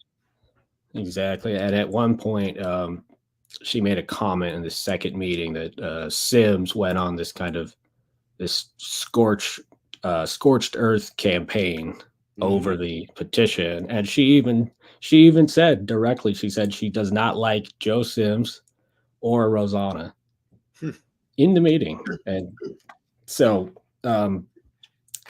back to that conflict, there's a little bit more. She said, I told her this is how inter-party democracy works. And then she had this sudden knee-jerk reaction that I was not expecting. She cursed. She said, "Don't effing lecture me."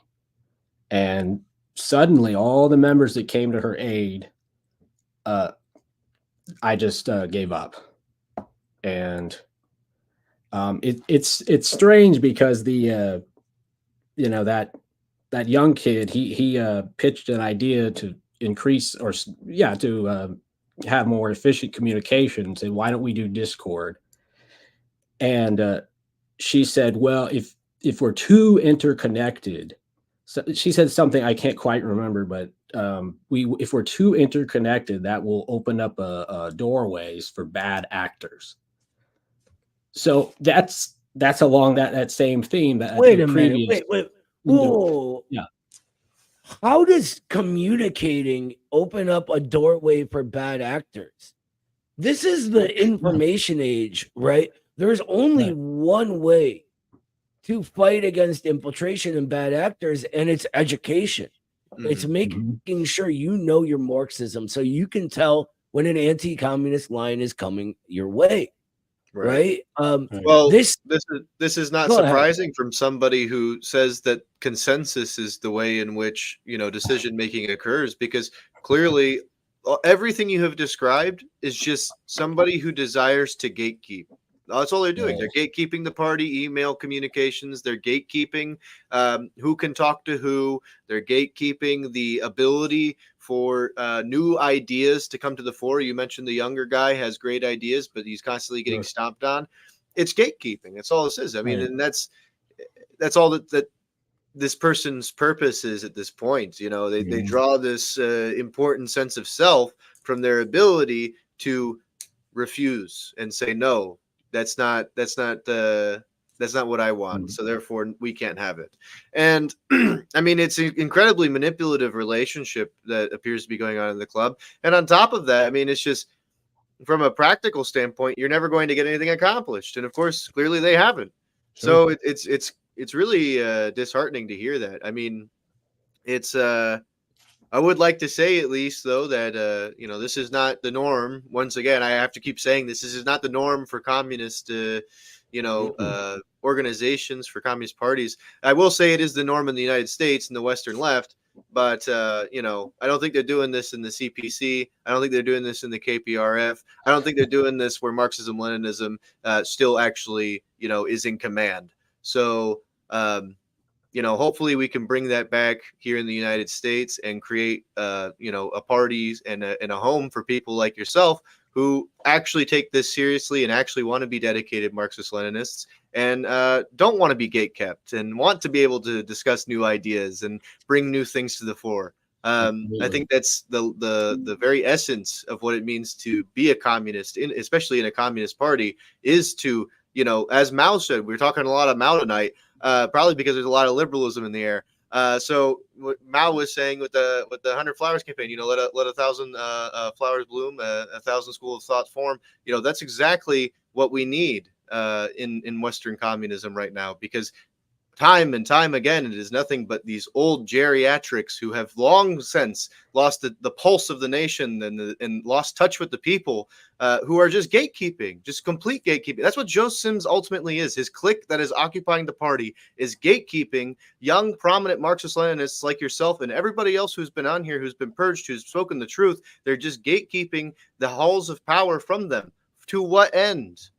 To what end? To signal into the Democrats, which is the ultimate party of gatekeeping, the ultimate form of this liberal concept and social sort of relationship. It's disgusting, and I can't stress enough that this is none of this is how it's supposed to be. And I know you were in the party for only a short time, but I hope that down the line you when we have things coming along, when we have our own party that is strong, that is Marxist-Leninist, that is actually reaching out to the masses, that is actually adopting a communist line, that is not tailing the Democrats. Because like you said, the first thing that brought you in was that something about getting Joe Biden to stop doing a genocide and everything else. I hope that people like you see that this Communist Party USA is neither communist, nor is it a party, nor is it even American. It's complete trash, and it belongs in the dustbin. Yeah, I think it's go ahead. It's really, really, really sad what they've done to the organization of Du Bois, of Foster, of Strong, and Gurley Flynn, and Jones, and Dennis, and all these heroes of American history. They're spitting on that legacy, and in the process, abandoning bright young people like yourself, Chuck, and that's not right. Let me ask you before we go, because we're actually running kind of long right now, and we do have one other guest to get to. How did the actual purge go down when you were kicked out? What exactly happened? Well, I had attended the second meeting, and then a few days after that, I wake up in the morning and I check my texts, my Gmail, Facebook, Twitter, and then I look at the Telegram, and I can't find the chat. So I contacted her, to the old woman, and I said, "Why am I removed from the chat?" And she said, "Oh, it was a technical error." So then I contacted this one guy who was sympathetic about the the argument I had with the petition, and he sent me a screenshot, and it said Chuck has been removed by, the lady, her name, and so I sent her that screenshot, and she said, "Yes, I see that. It's a glitch. Telegram sucks. We're actually moving to Element, so here it is." Sends me the link. I look at Element. It says CPUSA on there, but it's a total eyesore and really complicated, and nobody's there. So then I say, "Well, no one's here yet," and then she says, "Whoa, no, we're coming." And then I go back to the guy that was sympathetic. I said, "Hey, when are you guys coming to Element?" And he says, "We're not going to Element. They're trying to make a new Telegram." And so days go by. So she couldn't even tell you to your face? No, yeah, exactly. They're so spineless. I mean, she gives me this like elaborate runaround, like jumps through hoops to do it. And she just cannot bring herself to tell me why I got purged. Unreal. And, These people try to pass themselves off as professional revolutionaries. They don't even have the spine to, when they're serving the ruling class, tell the people that want to fight against it, "Sorry, you can't come because we're on the side of the ruling class." They have to lie about it and go, "No, you're still with us. Don't worry, buddy." That's insane to me.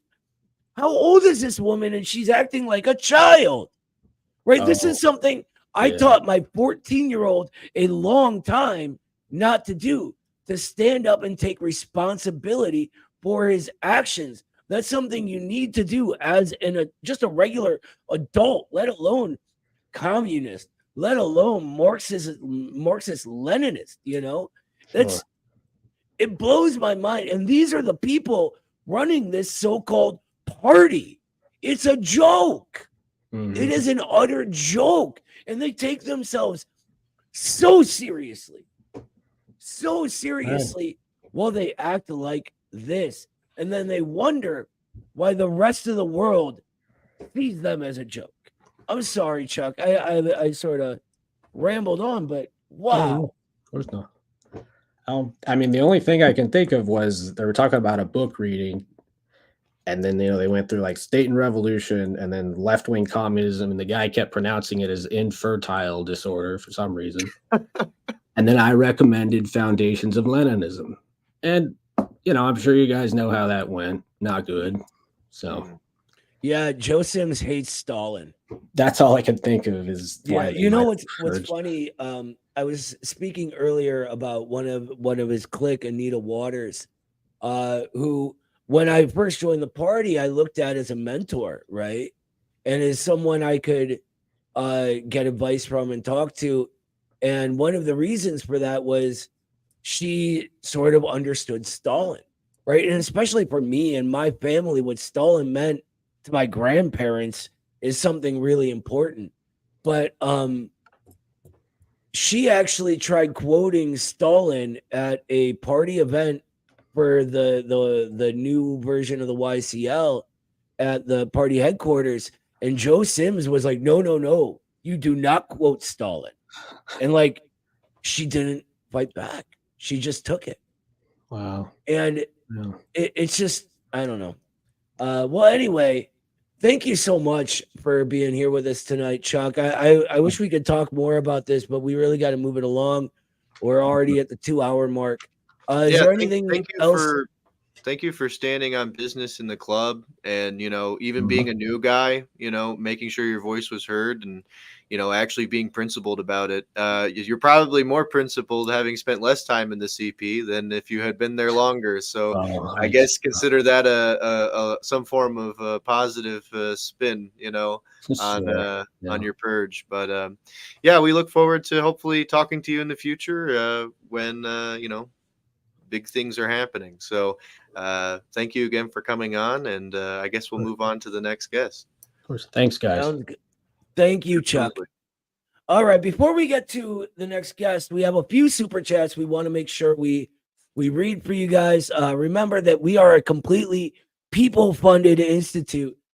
Do not believe the liberals who tell you that Putin funds us. It's not true. I wish it were true. Yeah, I Putin wish. I was gonna say, give me loaded. the rubles, baby. Come on. Right. Or maybe, oh man, imagine if the CPC would fund us the way the KGB used to fund the party. Right. Woo! Anyway, so if you have any questions or anything or any comments, anything like that, make sure you send it in a super chat or check us out at patreon.com/MidwesternMarks. Every single dime in our budget comes directly from you guys. And right now we're trying to raise funds to get Carlos to Venezuela with a delegation to oversee elections there.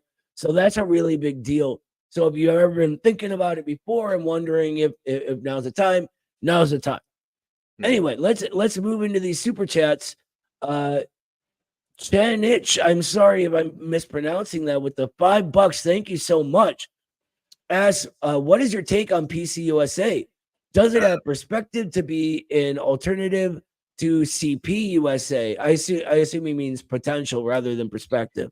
So I'd actually like to take a stab at this. I don't Yeah, wanna go ahead, brother. age too much, but PCUSA, there's some issues there, and I don't want to get into specifics, of course, but in the air of comradely relations, I can say I'm a big fan of people like Christopher Halali, a very good friend of mine. Had many fruitful and wonderful conversations with the man. Yeah, Chris is one of the best people in the world. I love Chris. Absolutely, and in addition to that, I'll also say that the PCUSA split out of the CPUSA for many of the same issues that we are currently highlighting. That was why that whole thing transpired. That's why their name's almost identical and all these things. I think, though, unfortunately, I think that a lot of the sort of issues that the CPUSA has, the PCUSA has fallen into a lot of these pit traps as well.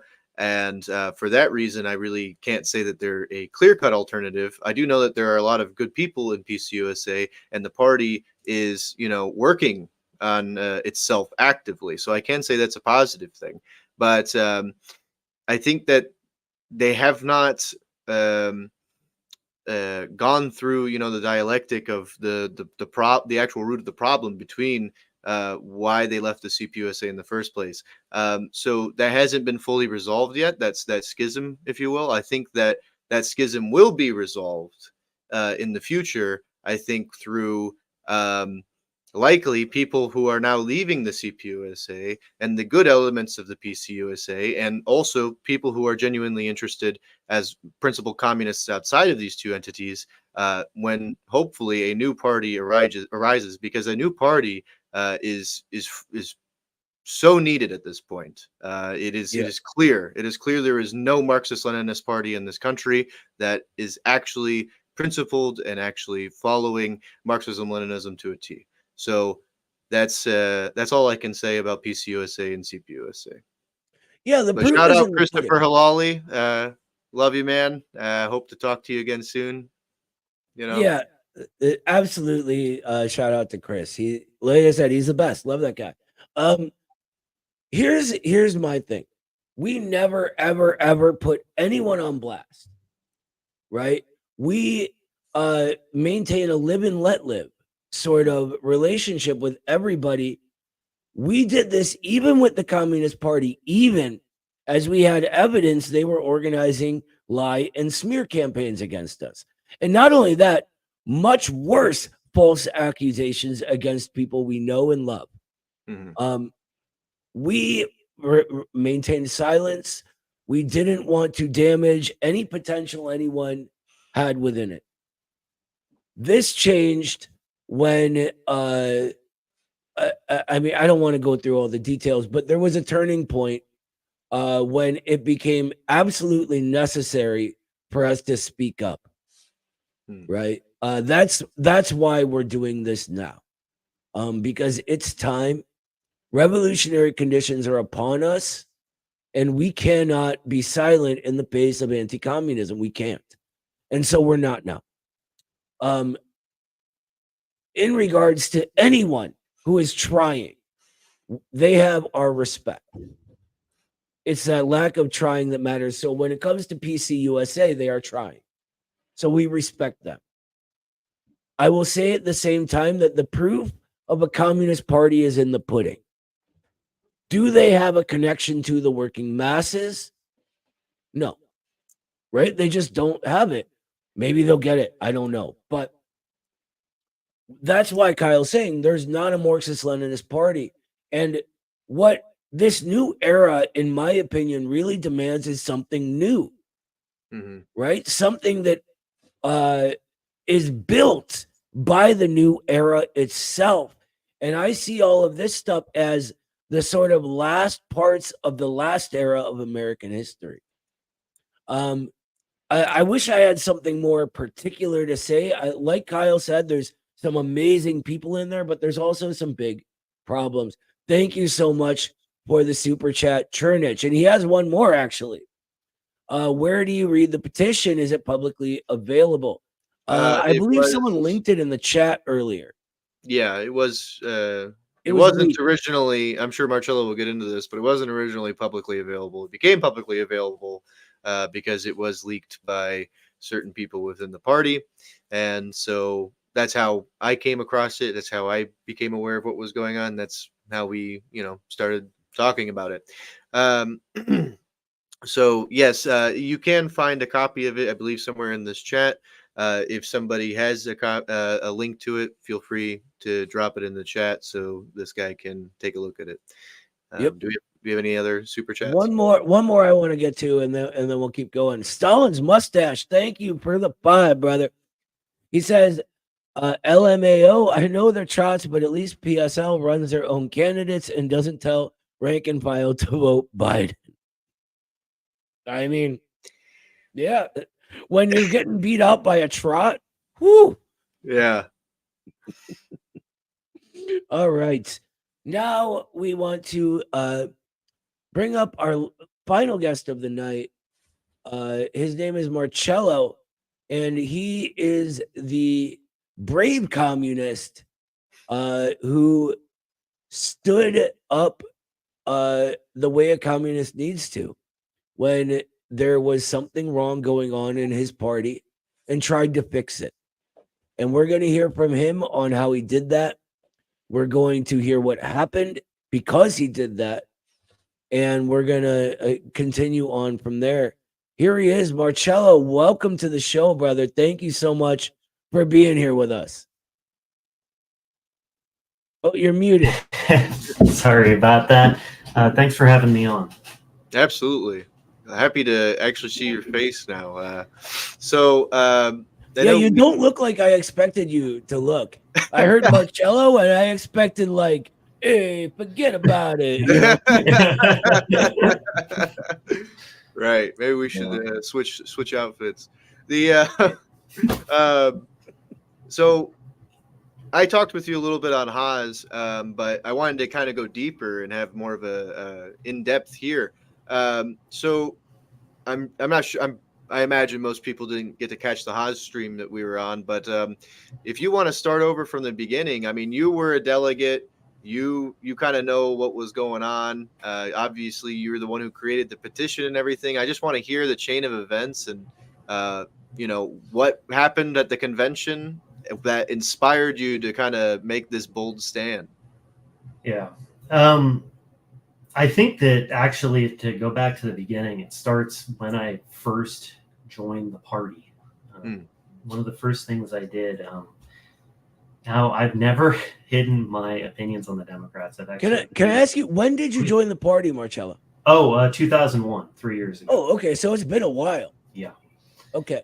I've never hidden my views. My district organizer, we'll get to that, but he said that I didn't. But I have my line with them has been that I consider the Democrats to be the CIA wing of fascism.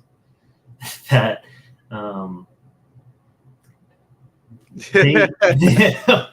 I love that. That's brilliant, brother. That's brilliant. Yeah. And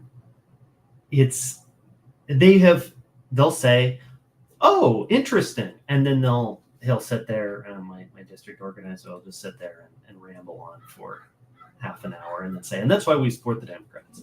Right. But always circling back to we have to support anyways, Right. Even if this is all true, even if Joe Biden's a war criminal, crime against humanity, even if they have a horrible history, we still got to support him though. You don't want Orange Mussolini, Yeah. Or whoever, right? It wouldn't matter. Right. Rachel Maddow is really the chairman of the CPUSA, really. Right. It's funny to me that they've been saying this exact same thing about every Republican since Sam Webb was in office. Mm-hmm. Like, you can go back and see his speeches at the conventions back then, and it's the exact same thing because it's exactly what the Democrats have done. Like, you have to vote for us because what's your alternative? This Republican is the worst one there has ever been in history. This is the most important election of our lives, right? And Sam Webb just repeated it. It was like, yes, they're bourgeois, but we have to, because this one is actually a fascist, right? And it's every single one since then. And insane. Yeah. But I didn't want to just make statements, right? So I wanted to start a book club, right? I got approval to start a book club within our party, not within the district. I'll get to I didn't even know there were any other clubs in Northern California other than mine.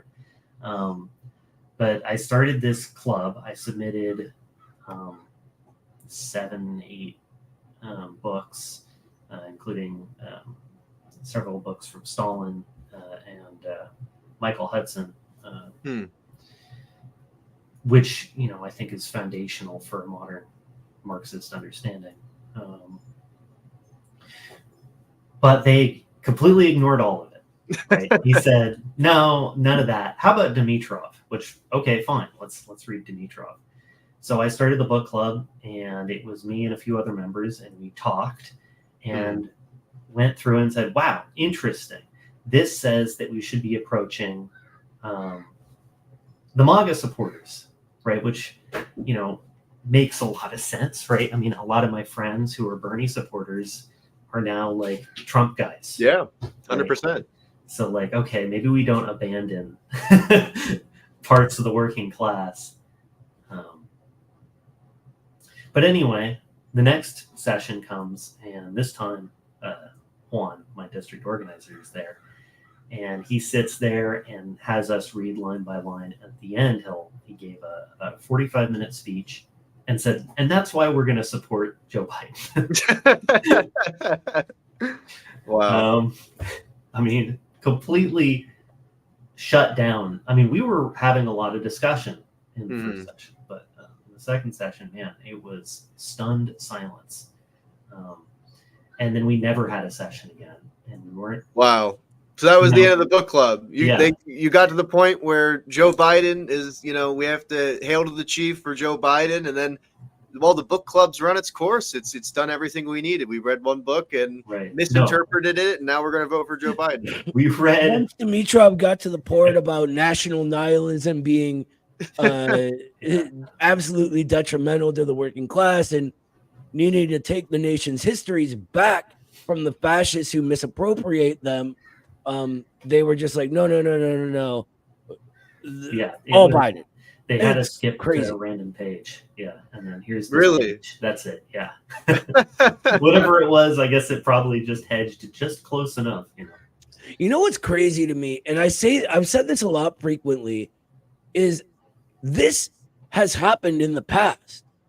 Different versions of this. Stalin in Foundations of Leninism explains exactly why and how this happened with the Second International, right? That the relatively peaceful development of capitalism produced these right opportunists of the Second International who would cherry pick little quotes, bits and pieces here and there of Marx and Engels, but only to strip from it its revolutionary soul. And what did Marcello just describe? He just described doing that to Dimitrov. I mean, I have a book that International Publishers, the Communist Party USA's publishing house, printed by him that collected his speeches and essays. And it is so very clear that he's coming from a Marxist-Leninist perspective that is very patriotic and proud of the development of the proletariat, which is precisely the line a Marxist should have, right? But they toss all that out the window. Even when they're saying to read Dimitrov, they're telling you don't read all of him. Just read this little section here, right? We have a screenshot for you. Read that. Unreal. Yeah. And, they tried to resurrect the book club a few times, but it was going to be, let's read my district organizer's writing in People's World. And and by the way, he's one of the guys who wrote Resolution 5. He was very proud. Oh, wow. Okay. Yeah. And then also let's watch the 1619 Project. Oh, my God. So bourgeois projects are just fine with them. Right. Right. Well, it seems to be all they do. We can't read Dimitrov, but we can talk about Joe Biden in 1619. Right. I don't get, what's funny? When I was active with my club, I would get these older people that were like, well, they're against the 1619 Project. I'm like, you should be too. This is the New York Times. Like, how far back does your memory blank? I mean, it lied to us yesterday, the day before, the month before, the week before, the year before. It's lied us into every war we've ever had. I mean, how do you just go, oh, well, this one, because it aligns with my national nihilism, fake Marxism, is okay, right? And you know what it is? It's Gerald Horne, right? Gerald Horne was inspirational for the introduction to this. So they don't look into how many other bourgeois historians have basically said 1619 is full of holes. It does have a few really good parts to it. Don't get me wrong. There are some parts that are really interesting and fine. But the premise of it, based on Horne's the 1776 revolution being a counter-revolution, is absolutely absurd. It is anti-Marxist through and through. It doesn't analyze society according to its development. It just doesn't. I don't want to get up on a long thing about Horne and all this. So I'm sorry to sort of sidetrack, but it's crazy to me that they're just fine with bourgeois institutions so long as they're driving potential revolutionaries into a certain direction. Right. And then another thing, so one of the reasons why I was already thinking about constitutional violations and expecting almost this kind of thing to happen. Well, not really. I was sort of thinking that it was isolated to my district for a while, and then it very quickly became apparent it wasn't. Was that and one of the clubs in my district, San Francisco, introduced their own petition to have Robert's Rules of Order in meetings. That's basically what it was. We'll have Robert's Rules of Order. The person who created the petition is actually a strong supporter of the line that the party has, right? He's very much, he describes himself as a social democrat, ironically enough. But the entire club was purged because they wanted to introduce Robert's Rules of Order. Now, when this happened, I did not find out about it until like months later, when I decided to, I had been invited to their Discord a while ago, and I decided to attend a few of their educationals, which I found out after the fact was not allowed.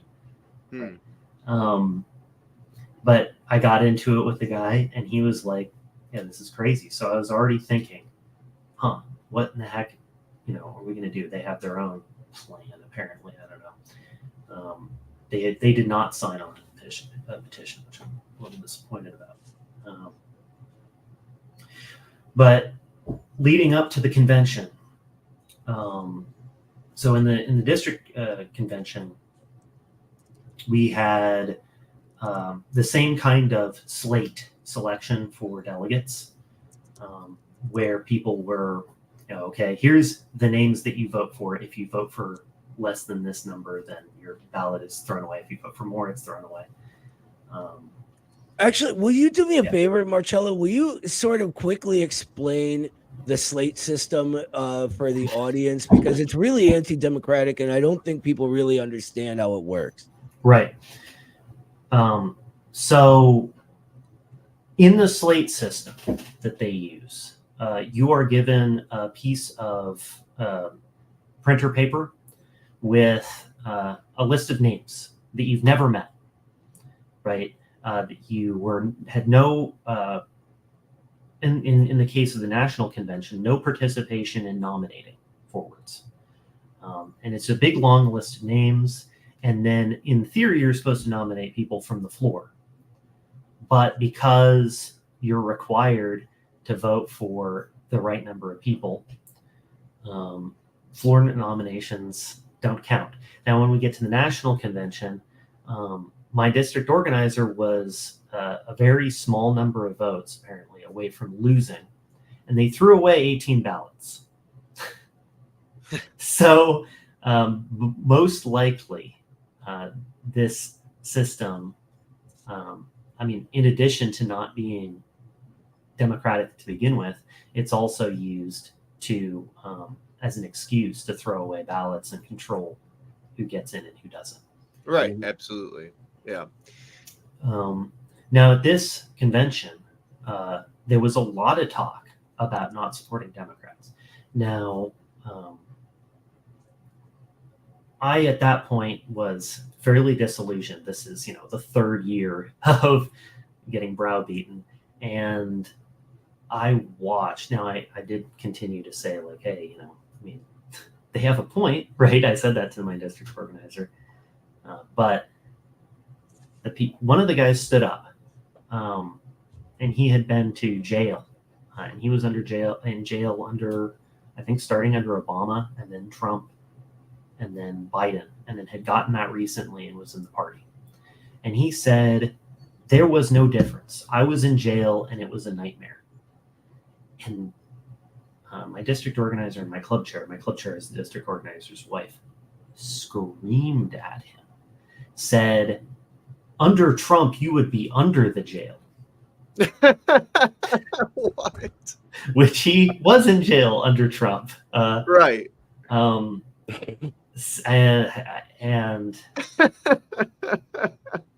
completely out of control behavior. And That's wild to me. yeah, It's Trump derangement syndrome, the same as any Yeah, like I said, liberal. yeah. Rachel Maddow is the fucking ideological thought leader of the party at this point. They have abandoned Stalin for MSNBC. I mean, I don't understand. I don't understand it at all. It's maybe it has to do with the fact that the top party leadership are all octogenarians and all they do is fucking sit on their ass and watch MSNBC all day. But you know, And they're the middle majority class, of the let's be country real. doesn't tune into these fucking stations anymore because they're dog shit and nobody takes it seriously. How do you take your cues from legacy media anymore? Nobody does. It Nobody shows how believes out of it touch anymore. they are. Of They're course. out of touch, old middle classers who don't understand where this country is. They don't understand that and you know what's funny? Some of them will talk about bourgeois nationalists, but be super big fans of FDR, who is the epitome of bourgeois nationalist, right? And that's one of the reasons that he was effectively able to raise living standards, right? Because he took from other nations and it was forced out of him here, right?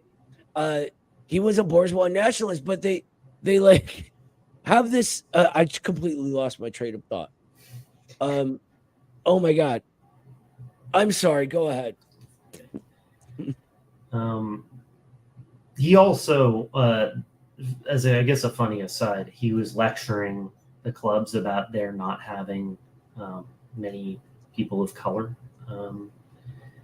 And I was talking to fellow delegate and club chair from Berkeley who said that there are members, right? So for one of the members from in my club, who is a Asian,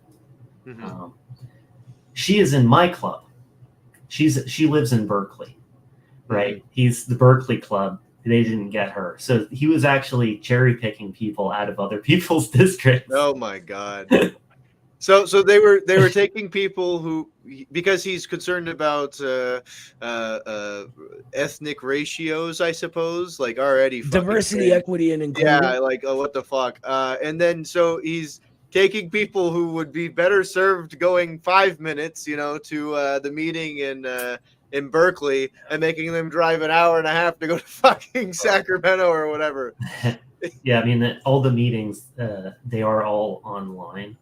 Oh wow, okay, so no, it just doesn't matter, I guess. Yeah, because I we can't do- even be fucked, to be communist enough to Right. actually meet up in person to do anything. And I do partially suspect that one of the reasons is because the building we would be meeting in is right on the border of Berkeley.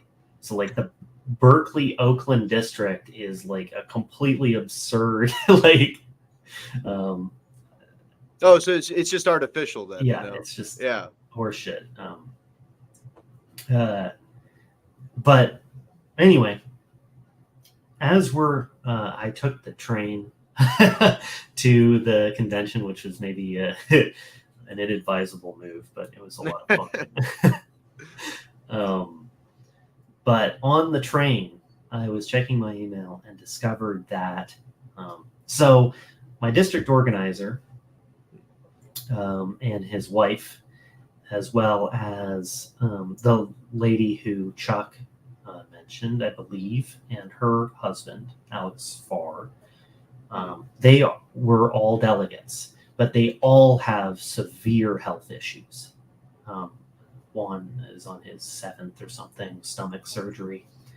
Now, that was brought up at the district convention, that, hey, you have these problems. We need more than one alternate, right? So we had one alternate. And they said, no, we're not going to do that. They couldn't make it to the convention.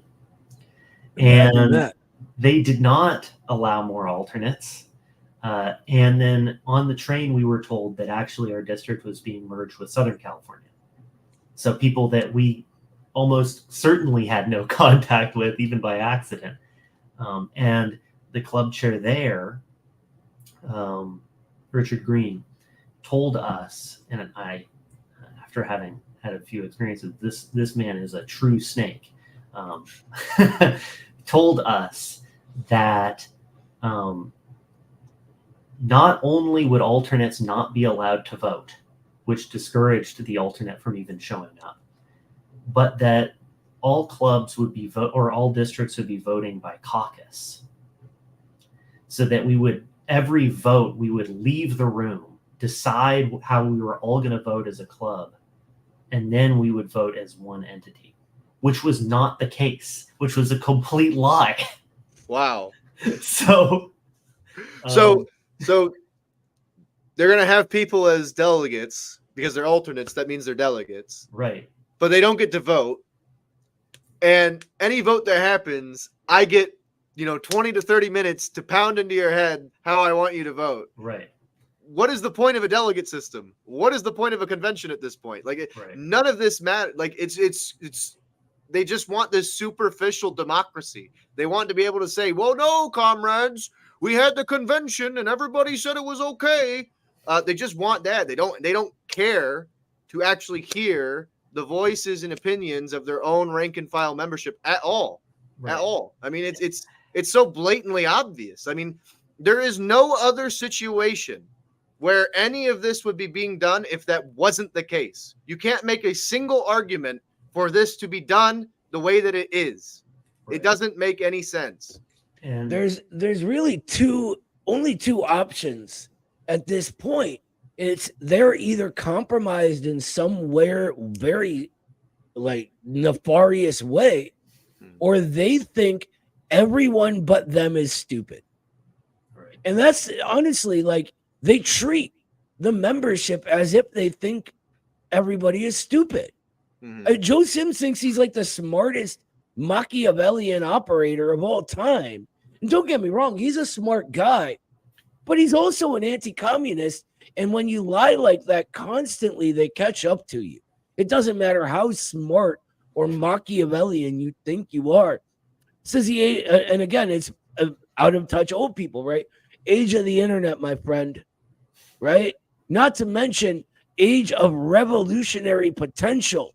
When real solutions are necessary, you will not scoop by, brushing everything under the rug the way you were able to before. We are here now. We ain't going away. You have to deal with that fact in some way. Right. And but sorry, yeah, go on with your story. I don't want to it's okay. disrespect your time with my constant rambling. It's all good. We're roughly approaching 2.5 hours now, so yeah, we should move along. I apologize. No, it's all right. Where was I? You At had the just convention, talked they about lied how, about the way the votes would happen. Right, the caucus thing. Oh, I was also just going to say that, if they really were avid MSNBC viewers, they would know that the Iowa caucus system is the most, right? Dude, they complain about that every year. So, yeah, they just hate the Midwest. I get it. Right.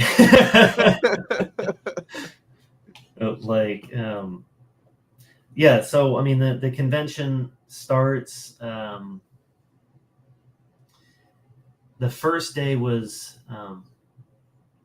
sort of, I mean that was where it was introduced how bizarre this whole situation is going to be, because I was actually told by the district organizer that I would have to prepare myself for serious debate, that this was going to be just like it was described in as previous conventions and things like that, that I would have to know my stuff and we would be debating for hours and then we would decide on resolutions. What we did instead was they had a big panel of people who described the resolution, and then everyone stood up and clapped, and then they said, are we going to vote? And then we said yay, and everyone stood up and clapped. and then that just went on for a while. And it was, instead of the hour of hate, it's the hour of yay. Right. And what was so bizarre about that is they just went through resolution after resolution of things that people unanimously agreed on. And by the end of the convention, there were 25 resolutions. By the end of the convention, after resolution 5, and maybe we voted on one other, They just said, oh, and for the rest of them, do we say yay? So like, why were we even Why are talking? we here? Right. When the only contentious issue, right, they should have spent 3 days on that. Now in the second day, you actually had the member from the Iranian Communist Party who tried to yield his time to us. Now he was talking about how Iran was bad, which is an interesting take given what's going on right now. But he tried to yield his time to us. He said, I know that there's an important thing going on, and so you've got to have, and they said, no, keep talking. After they had already changed the schedule on day 2, right? Oh, right, yes. Yeah, right. to reduce time for Resolution 5. And then they have the Iranian guy, and he's telling his piece, and he's like, we can move on, and they say no, so they can take more time away from Resolution 5. Yeah, it's genius. And right, and then as the Connecticut guys described, very few people were allowed to talk. And then when the vote came through, before, this is important because they're lying about this, just like they're lying about a lot of people, including myself. Before the vote came through, there was a motion to have vote by secret ballot.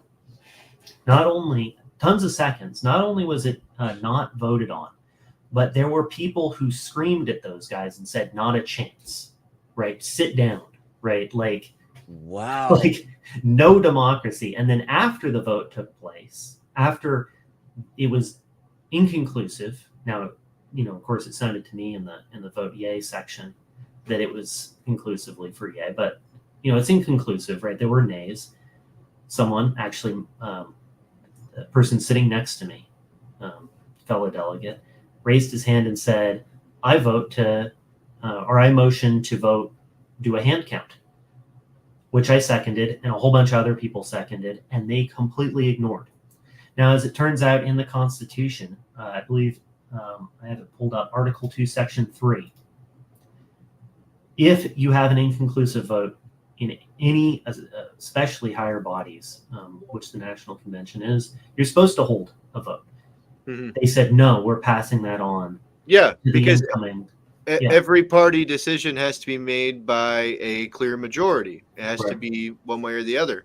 And that's in the Constitution, like you said. So it doesn't even make sense that you would ever have the situation of a vocal vote. It doesn't make any sense constitutionally that you would ever have to even have a motion to have a counted vote. Because in the Constitution, it says you have to have a majority decision one way or another on any issue in the party. Everything has to be voted on, and it has to be clear. So it just doesn't even make sense off the bat. I mean, that somebody would even have to call for an objection in a second and everything else. But continue. Yeah, sorry. And that's important because let's not forget I was informed. Now, eventually I was confronted by Joe Sims and Richard Green and a handful of other National Committee members I don't remember. They informed me that actually they are using a working class version of Robert's Rules. So I guess in the working class definition of Robert's Rules, when someone makes a motion, you say, go fuck yourself. Yeah, right. Yeah, I guess. I don't remember that at the Union Hall. But hey, I don't know. Maybe the unions aren't working class, I guess. I don't know. Right. Yeah, strange. I would love to see what would happen at the Union Hall. Someone said, go fuck yourself. Right. I've seen what happens, actually. I don't even have to imagine. So, yeah, you guys remember when Bill Foster punched Samuel Garbers in the face? Legendary story. Right. Something along those lines. I don't know if I would have had the discipline to not punch someone. And so, mad respect to you, Marcello. Whew. Thank you. Yeah. Yeah, and then that was the end of the discussion. That was when I really went off. Now, I had been meeting people before then, but I really went off and started talking to people. I was getting phone numbers the whole time, which is how I was able to spread the thing in the first place. But at the end of, day 3 was nothing. Also, that's another important thing, is that day 3, I don't even remember what happened in it. I do remember there were a bunch of motions made that were completely ignored on that day as well, where they were like, oh, it's too late, you're out of order. Like, okay. So They that was probably just had to end early for dinner, you know? right. I don't think there was no dinner. Yeah, exactly. Right. Yeah. That was the excuse they gave. Right. Right. They were, let's end it early for dinner, and we don't get dinner, which was hilarious. So, okay, the convention is a complete coup, basically. Yeah. In order to shove through this resolution that basically puts all of the resources and energy, time and energy of the rank and file members of the Communist Party USA into supporting what they say is the most progressive candidate, which basically means whatever Democrat is running in a bourgeois election, we must always do that because, the blah, blah, blah, the Democrat line, right? So what, and you are obviously, as a communist, outraged by this, right? As I'm sure thousands of people around the country. Now, how do you decide to fight back? I'm sure you're similar to me in saying, no, I'm not going down without a fight. No way, no how, not on my fucking watch. Yeah. So walk us through that process for you and sort of how you get to writing the petition. Also, real quick, before you start, I apologize for continually turning my camera off, everybody. I have a very bad spinal injury in my neck. I need to do frequent stretches some days, and today's one of those days. So I'm here. I'm just camera off for a moment again. I apologize. So at the end of the convention, I actually went on vacation because I had arranged ahead of time because I was on the East Coast to meet up with my parents. And I was fuming coming off of that. I'm sure I wasn't very fun during that period, but I was contacted by another delegate from San Jose who said that they had voted to start looking for options as things to do. And he had remembered that I was encouraging him. He was one of the people who did a motion. I encouraged him because I said, we can't let this die. We can't just roll over and let this die. And he contacted me and I said, okay, because we needed some, I just kind of off the top of my dome, I remembered I had started writing it, and then I contacted a friend I have down in Southern California who had met a long time ago, which I guess is also against the Constitution, which, by the way, the party is a cult. You're not allowed to have friends in this party. They told me that when I was confronted. He put me in contact with the West Coast Club. Okay. I drafted this petition, and the West Coast Club immediately signed on. They started spreading it. I sent it back to my friend, and then I sent it back to San Jose, who also immediately signed on. Now I've been contacted repeatedly by the head of that club to take the name off, and I was going to, but my buddies in San Jose said this guy has never called for a vote to remove it. So I don't, I'm kind of left in limbo. Like, I'm sorry. No, he's like the guy who voted no, but they made the decision as the club. So then he's like freaking out and like emailing you. Okay. Yeah, I don't know, dude. I'm sorry, but like, tell him to grow a spine. How about that? Seriously, absolutely. Like, and a lot of these people who I thought would sign on in Northern California didn't. Now, fortunately, Sacramento did. They were another early signer. And then, of course, we get Rosanna's Club, and then Connecticut eventually gets it because I was sending it out to all the people I had met. I believe I sent it to Sad Man or something like that. I was talking to him a lot. Did you ever really would you say that the majority of people you sent it to were in support, or was it the opposite? There were a lot of people early on who were immediately on board. Now, as it went forwards, there were people who did not respond to me at all. And now, interestingly, I kind of expected this a little bit because the person who started the petition from San Francisco, I'll let him remain nameless, but I brought him up to someone from, anyway, I forget, someone on the East Coast.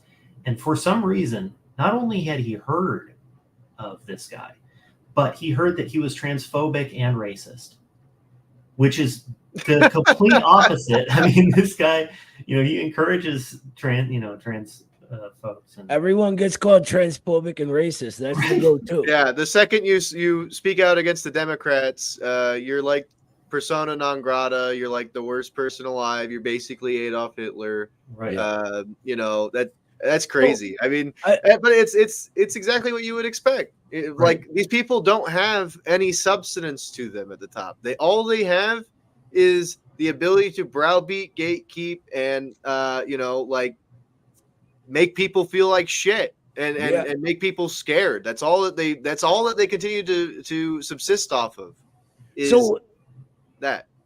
100%. Let me ask you a question though, Marcello. When you wrote this petition that I read, by the way, it's absolutely brilliant, and very well done, professionally done, and you should be proud of your work. You really should. Just to be clear, though, you weren't secretly a Maoist when you wrote this, correct? No. Okay, and you weren't secretly part of Maoist Records. You weren't Dr. Thomas Riggins either. I mean, or anybody else. You were you, right? Yeah. Have you gotten a hold of? Bro, no. What are you talking about? We're literally talking to Haz Al-Din right now. It's crazy. Yeah, he's right here on stream, guys. So you weren't Haz either when you wrote it? No, I didn't know who he. Dr. Haz Riggins of the USU. Yeah, I'm sorry. I'm having a little too much fun tonight. No, I didn't. Yeah, it's crazy to me that these accusations get thrown around without ever having to back them up, right? And good communists like yourself get persecuted by these liberals for it. It's not right. And like I said, you should be absolutely proud of all this. But continue with your story. I'm sorry to interrupt. Well, really quick though, Noah, you would think they learned their lesson about libel when they slandered Jackson Hinkle using a doctored tweet on the party website, okay? And then he almost hit him with a lawsuit, okay? Right. And we wrote that huge ass response condemning the party over this sort of behavior. And those combined things got them to remove it. They removed it off the site. Yeah. They still haven't apologized like we asked for, by the way. Yeah. But they did remove it. Of course. You'd think, but when you're an anti-communist, you have to do the anti-communist job. And I'm thoroughly convinced at this point that that's what they are. I can't come to any other conclusion to continually stand in the way of class struggle over and over and over and over again. I just can't. But yeah, I'm sorry. Like I said, we're running long. Continue with your story, brother. Yeah, I mean, they themselves are basically McCarthyites, right? When I was being confronted, they were like, "Are you being puppeted? We're concerned you're being puppeted by these scary." I think Joe Sims called them red communists, whatever the fuck that means. So real ones. Yeah, I guess. Yeah. And he mentioned, actually, I don't think anyone's mentioned you. I've been told that you guys are persona non grata as well, as Haz, I guess. No, I didn't know, right? I before I joined in 2020, I was done with internet Marxism. I had written it off. I'm really happy that you guys are around. Obviously, there's real internet Marxism now. So I mean, no investigation, no right to speak. I'm not going to sit there and say one way or the other,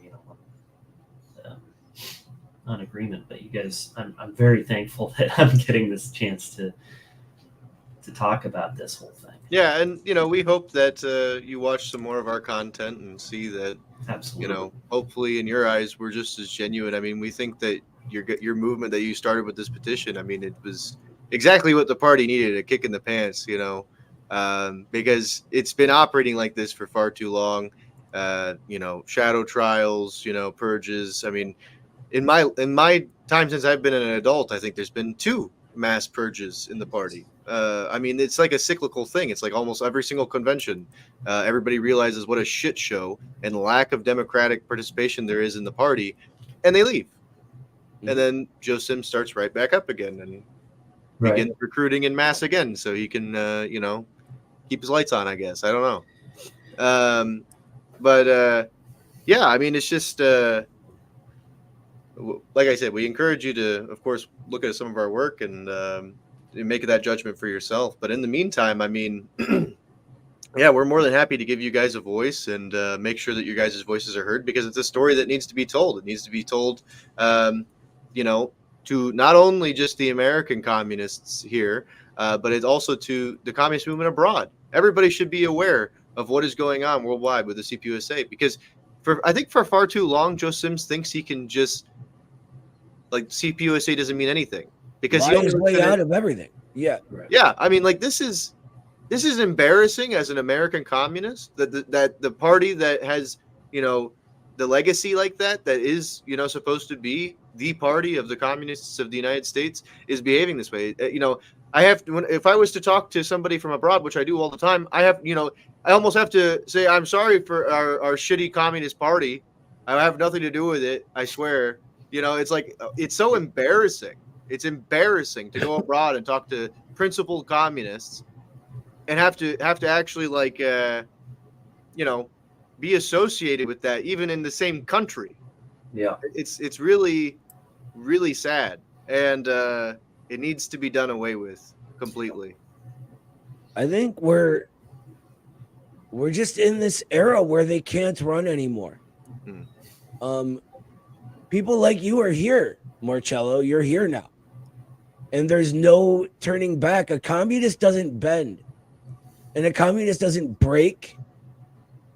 And when a communist falls, there are people around him to pick him right back up. And they're at this point where we all have access to things like our live stream now, right? They cannot hide in the dark and keep everyone isolated from each other anymore.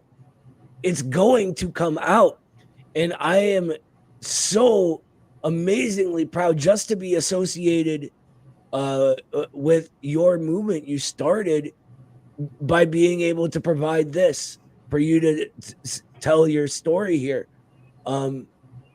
Because now's the time for communists. It really is. And that's my message for Joe Sims and the rest of these obvious anti-communists. Your time is over. We're here now. We're not going away. And your history. Your time's done. You're going to have to deal with that fact at some point. I'm sorry, Marcello. Can you take us back to the petition, though? Sure. So the petition starts gaining steam. When do you start noticing something's up? When Connecticut gets purged. So when Connecticut is purged, I wrote an email expressing how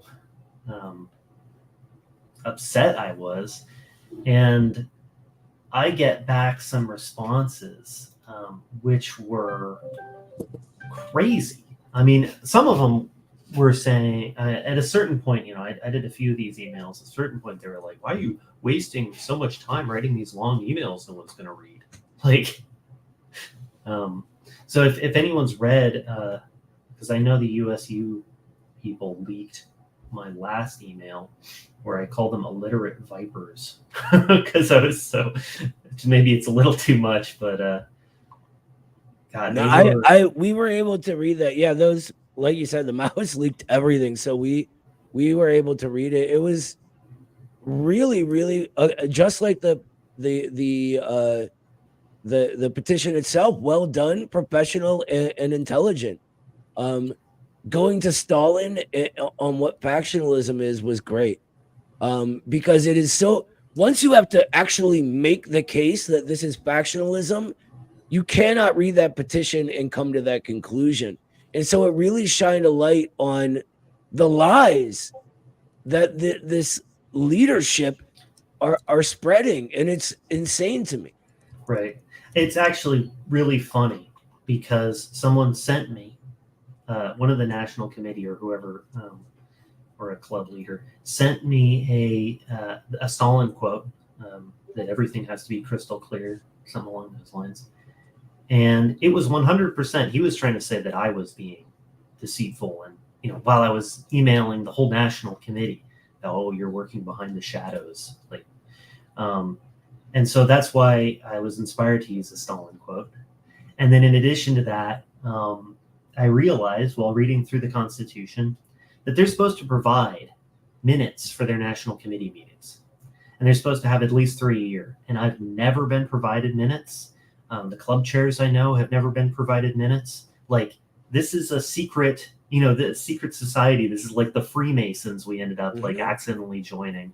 They just hide and decide behind closed doors, oh, what is it we're going to do, right? And obviously they're having meetings, maybe as we speak, about what to do with this, because it is, right, with people I'm in contact with, it is 100% for instance, Chuck was talking about, get them out of group chats, right? I believe the group chat I was in, they just created a new one and blocked the old one because there's no communication in there anymore, right? Just, we're not going to confront them, because if we confront them, then they'll call a trial and make us look like idiots. So just, we'll block. What they want is they want people like you just to give up. Right. Because they know it showed. I mean, the second that they purged Connecticut like that, what happened? Everyone started signing on because they martyred Connecticut. That's really what happened. And, the reality is the situation is there's no way to fix it, because they don't even acknowledge the Constitution that the petition references. They don't acknowledge the Constitution that gives them power. They don't acknowledge any rules except the personal dictatorship of Joe and Rosanna. That's it. So there is no actual way that this petition can actually achieve the stated goals within the petition at this point, because there is nothing left to the party. Nothing actually in there. All it is a shell. There's nothing in there. It's hollow. There's no discussion happening. There's no debate. There's no democracy. There's no rule of law. There is nothing. There is absolutely nothing except Joe and Rosanna shilling for Joe Biden. And that is it. And if you dissent against that, then you are against the express purpose of why the Communist Party still exists. So you are just isolated socially. You're kicked out to Siberia. And they don't even actually do it to you. They just ignore you until you die on the vine and go away. Right. What is wrong with these people? Get the name communist out of their fucking mouth. We want nothing to do with these people. These are not communists. These are the McCarthyite stooges at this point. They have really, they've sublated McCarthyism, because McCarthyism made a bunch of men martyrs, by purging them in the public eye from social life, from work, from everything else. These men were heroes for standing on their convictions. They don't even allow you to be that anymore. All they want to do is subvert and sublate. That's it. They just want to take all of the people who want to be communists, take them in, and I think you actually may have said this before, the Hall of Mirrors. Mm-hmm. They want to exhaust you. They want to completely exhaust you and make you not want to be a communist anymore, so that you'll vote for the fucking Democrats. You were right in the very beginning. The Democratic Party is, the CIA wing of imperialism, fascism, what have you. The CPUSA is just an extension of that. Absolutely. That's all it is. That's all it has become, which is the saddest thing about the communist history of this country, is that the party of people like Foster, Dubois, Winston has become this, has become just an appendage of the state, hegemonic worldview. That's all it is. Yeah. At this point, they're just controlled opposition. Every single person I have talked to at this point, combining all of those narratives, all those experiences, this is the only way that any of that makes any sense, is that Joe and Rosanna and the rest of the national leadership that is completely unaccountable to anybody because there's no fucking democracy in the party, is just an occupying force that wants to destroy what it means to be a communist in the eyes of Americans, in the eyes of those who are interested in communism in this country, in the eyes of the people abroad who are principled communists. They just want to slander us. These people cannot be allowed to represent what communism is. It must be brought to the forefront that this is nothing. This is nihilism. This is complete nothingness. It has nothing to do with communism. It has to be proven. It has to be shown to the people, not only communists in this country, but the American people. We have to not only show that that's what it is. We not only negate, but we have to build something new. Something new has to come. We actually have to show the people, show communists in this country that there is something worth actually getting out of bed and fighting for. Because as it is, it's not the fucking CPUSA. It's not the cult of personality around Joe Sims and fucking Rosanna Cambron, who I admit they never even fucking read Marx. Like, why? Get out. Get out of the fucking way. Stop doing this. They have... I can't think of anything more sacred to a communist that they haven't perverted and destroyed the image of. Yeah. I'm more and more coming to the conclusion these days that that's the entire point. You know, I'm a nice guy and I'm a very sort of glass half full type of guy. I like to give everyone the benefit of the doubt, but there's a very long-standing pattern here. So Marcello, to get back to your story though, because as tough as that'll be after that really moving bit from Kyle, what happens with your membership after this? Membership of who? My club? Yeah, you personally, your club. My personal membership. So I've been removed from communications. I was blocked when I was sending the emails. They just blocked me. So I have no communication. No, they said just block him. There was someone who emailed and said just block him, and so I'm blocked from emailing them, which means I'm also blocked from communicating with my district organizer. And I was shadow kicked, I guess you could call it, out of the group chat I'm in. So I'm purged, right? I'm out of the party. Like, you know, I guess technically you could say I'm like at large, like out of a district, or no, I'm out. Once again, though, Constitution says as a party member, you're entitled to that democratic discussion, debate. You're entitled to being in the club. You're entitled to being, having open communication. When that's revoked, they have revoked your rights as a member of the party. Yeah. So you're no longer a member of the party. And I went at large. Sort of working class interpretation of the Constitution there, comrade. Right. Yeah.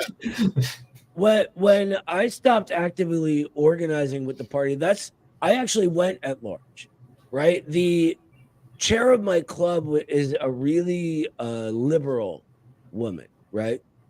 And it was just, middle class liberal versus working class Marxist. There's a big personality clash there. It's just, that's what happens. And so I'm like, look, I got to take a step back. This is insane. I'm just going to chill out for a while. I'm not going to quit, but I cannot be around you people. Like, I've had enough. I'm a patient guy, but even my patience has been exhausted. But I kept paying my dues, right? I kept up to date on everything the party was doing. That's what at large is. When you're blocked and kicked out of all group communications, you're purged. Like you said, it purged. And it's an absolute travesty what they did to you for standing up for what's right. Because let's be real here. A lot of what this is about is a genocide. That they want communists and people who want to be communists, who want them to give them training in order to become communists. All they're doing is pushing them into support of it, which is not only anti-communist, but a crime against humanity. It is anti-human in the most general sense of the word. It is literally taking countless hours of time and energy and putting it in service of the mass murder of children. Right? Because what is the Democratic Party doing? It is funding and helping organize and running political support for that genocide. And I think that's where we should leave it for the night. I want to thank you so much, not just for coming on and talking to us, but for everything you've been trying to do, Marcello. You are genuinely someone I would be proud to call my brother and organize with. You're what it means to be a communist, and I think you should take pride in that. I think that's we often overlook the nobility of everyday actions and just doing what's right, and I don't think we should. I think we should notice those things, and I think what you did and what you started was heroic, and I think the world can see that now. So thank you. On behalf of everyone at the Institute, thank you in every way possible. Oh, thank you very much. But I do want to say that I wouldn't be anywhere if it wasn't for the people who signed on to the petition and helped me. I would have just been upset, and had done nothing. But yeah, you shouldn't feel alone. I mean, clearly, all that you've been feeling has been boiling under the surface for everybody. So right, yeah, and I'm proud to at least give voice to that. Good for thank you, you very much for having us on here to communicate this travesty. Of course, absolutely. And if anybody else that you know who has a similar story, feel free to tell them to come on. I know there are some things that are still in motion inside the party. Some people haven't been purged yet, and there's some extremely particularly interesting stories, in my opinion, that I've heard whispers of. But I want to talk to these guys when their struggle is run its course internally in the party. But rest assured, the struggle for the heart and soul of what it means to be a communist in this country is not over, and it will not be over for quite a while. But just because people in the party have been purged who stood on business, rest assured that there will be something coming, that these brave people who actually took what it means to be a communist seriously and stood on principled business, we will make a home for them. It's good to hear. All right, everyone. Thank you so much for joining us tonight. From all of us at the Institute to all of you, be optimistic. Big things on the horizon. Communism will win. Have a great night, everyone.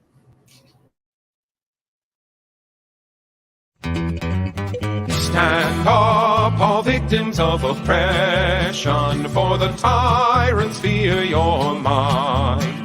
Don't cling so hard to your possessions, for you have nothing if you have no right. Let racist ignorance be ended, for respect makes the empires fall. Freedom is merely privilege extended, unless enjoyed by one and all. for the struggle carries on. The International unites the world in song. So comrades, come rally, for this is the time and place. The international ideal unites the human race. Let no one build walls to divide us, walls of hatred nor walls of stone. Come greet the dawn and stand beside us. We'll live together or we'll die alone. In our world poisoned by exploitation, those who have taken, now they must give. And end the vanity of nations. We've but one earth on which to live. So come, brothers and sisters, for the struggle carries on. The International unites the world in the song. So comrades, come rally, for this is the time and place. The international ideal unites the human race. And so begins the final drama in the streets and in the fields.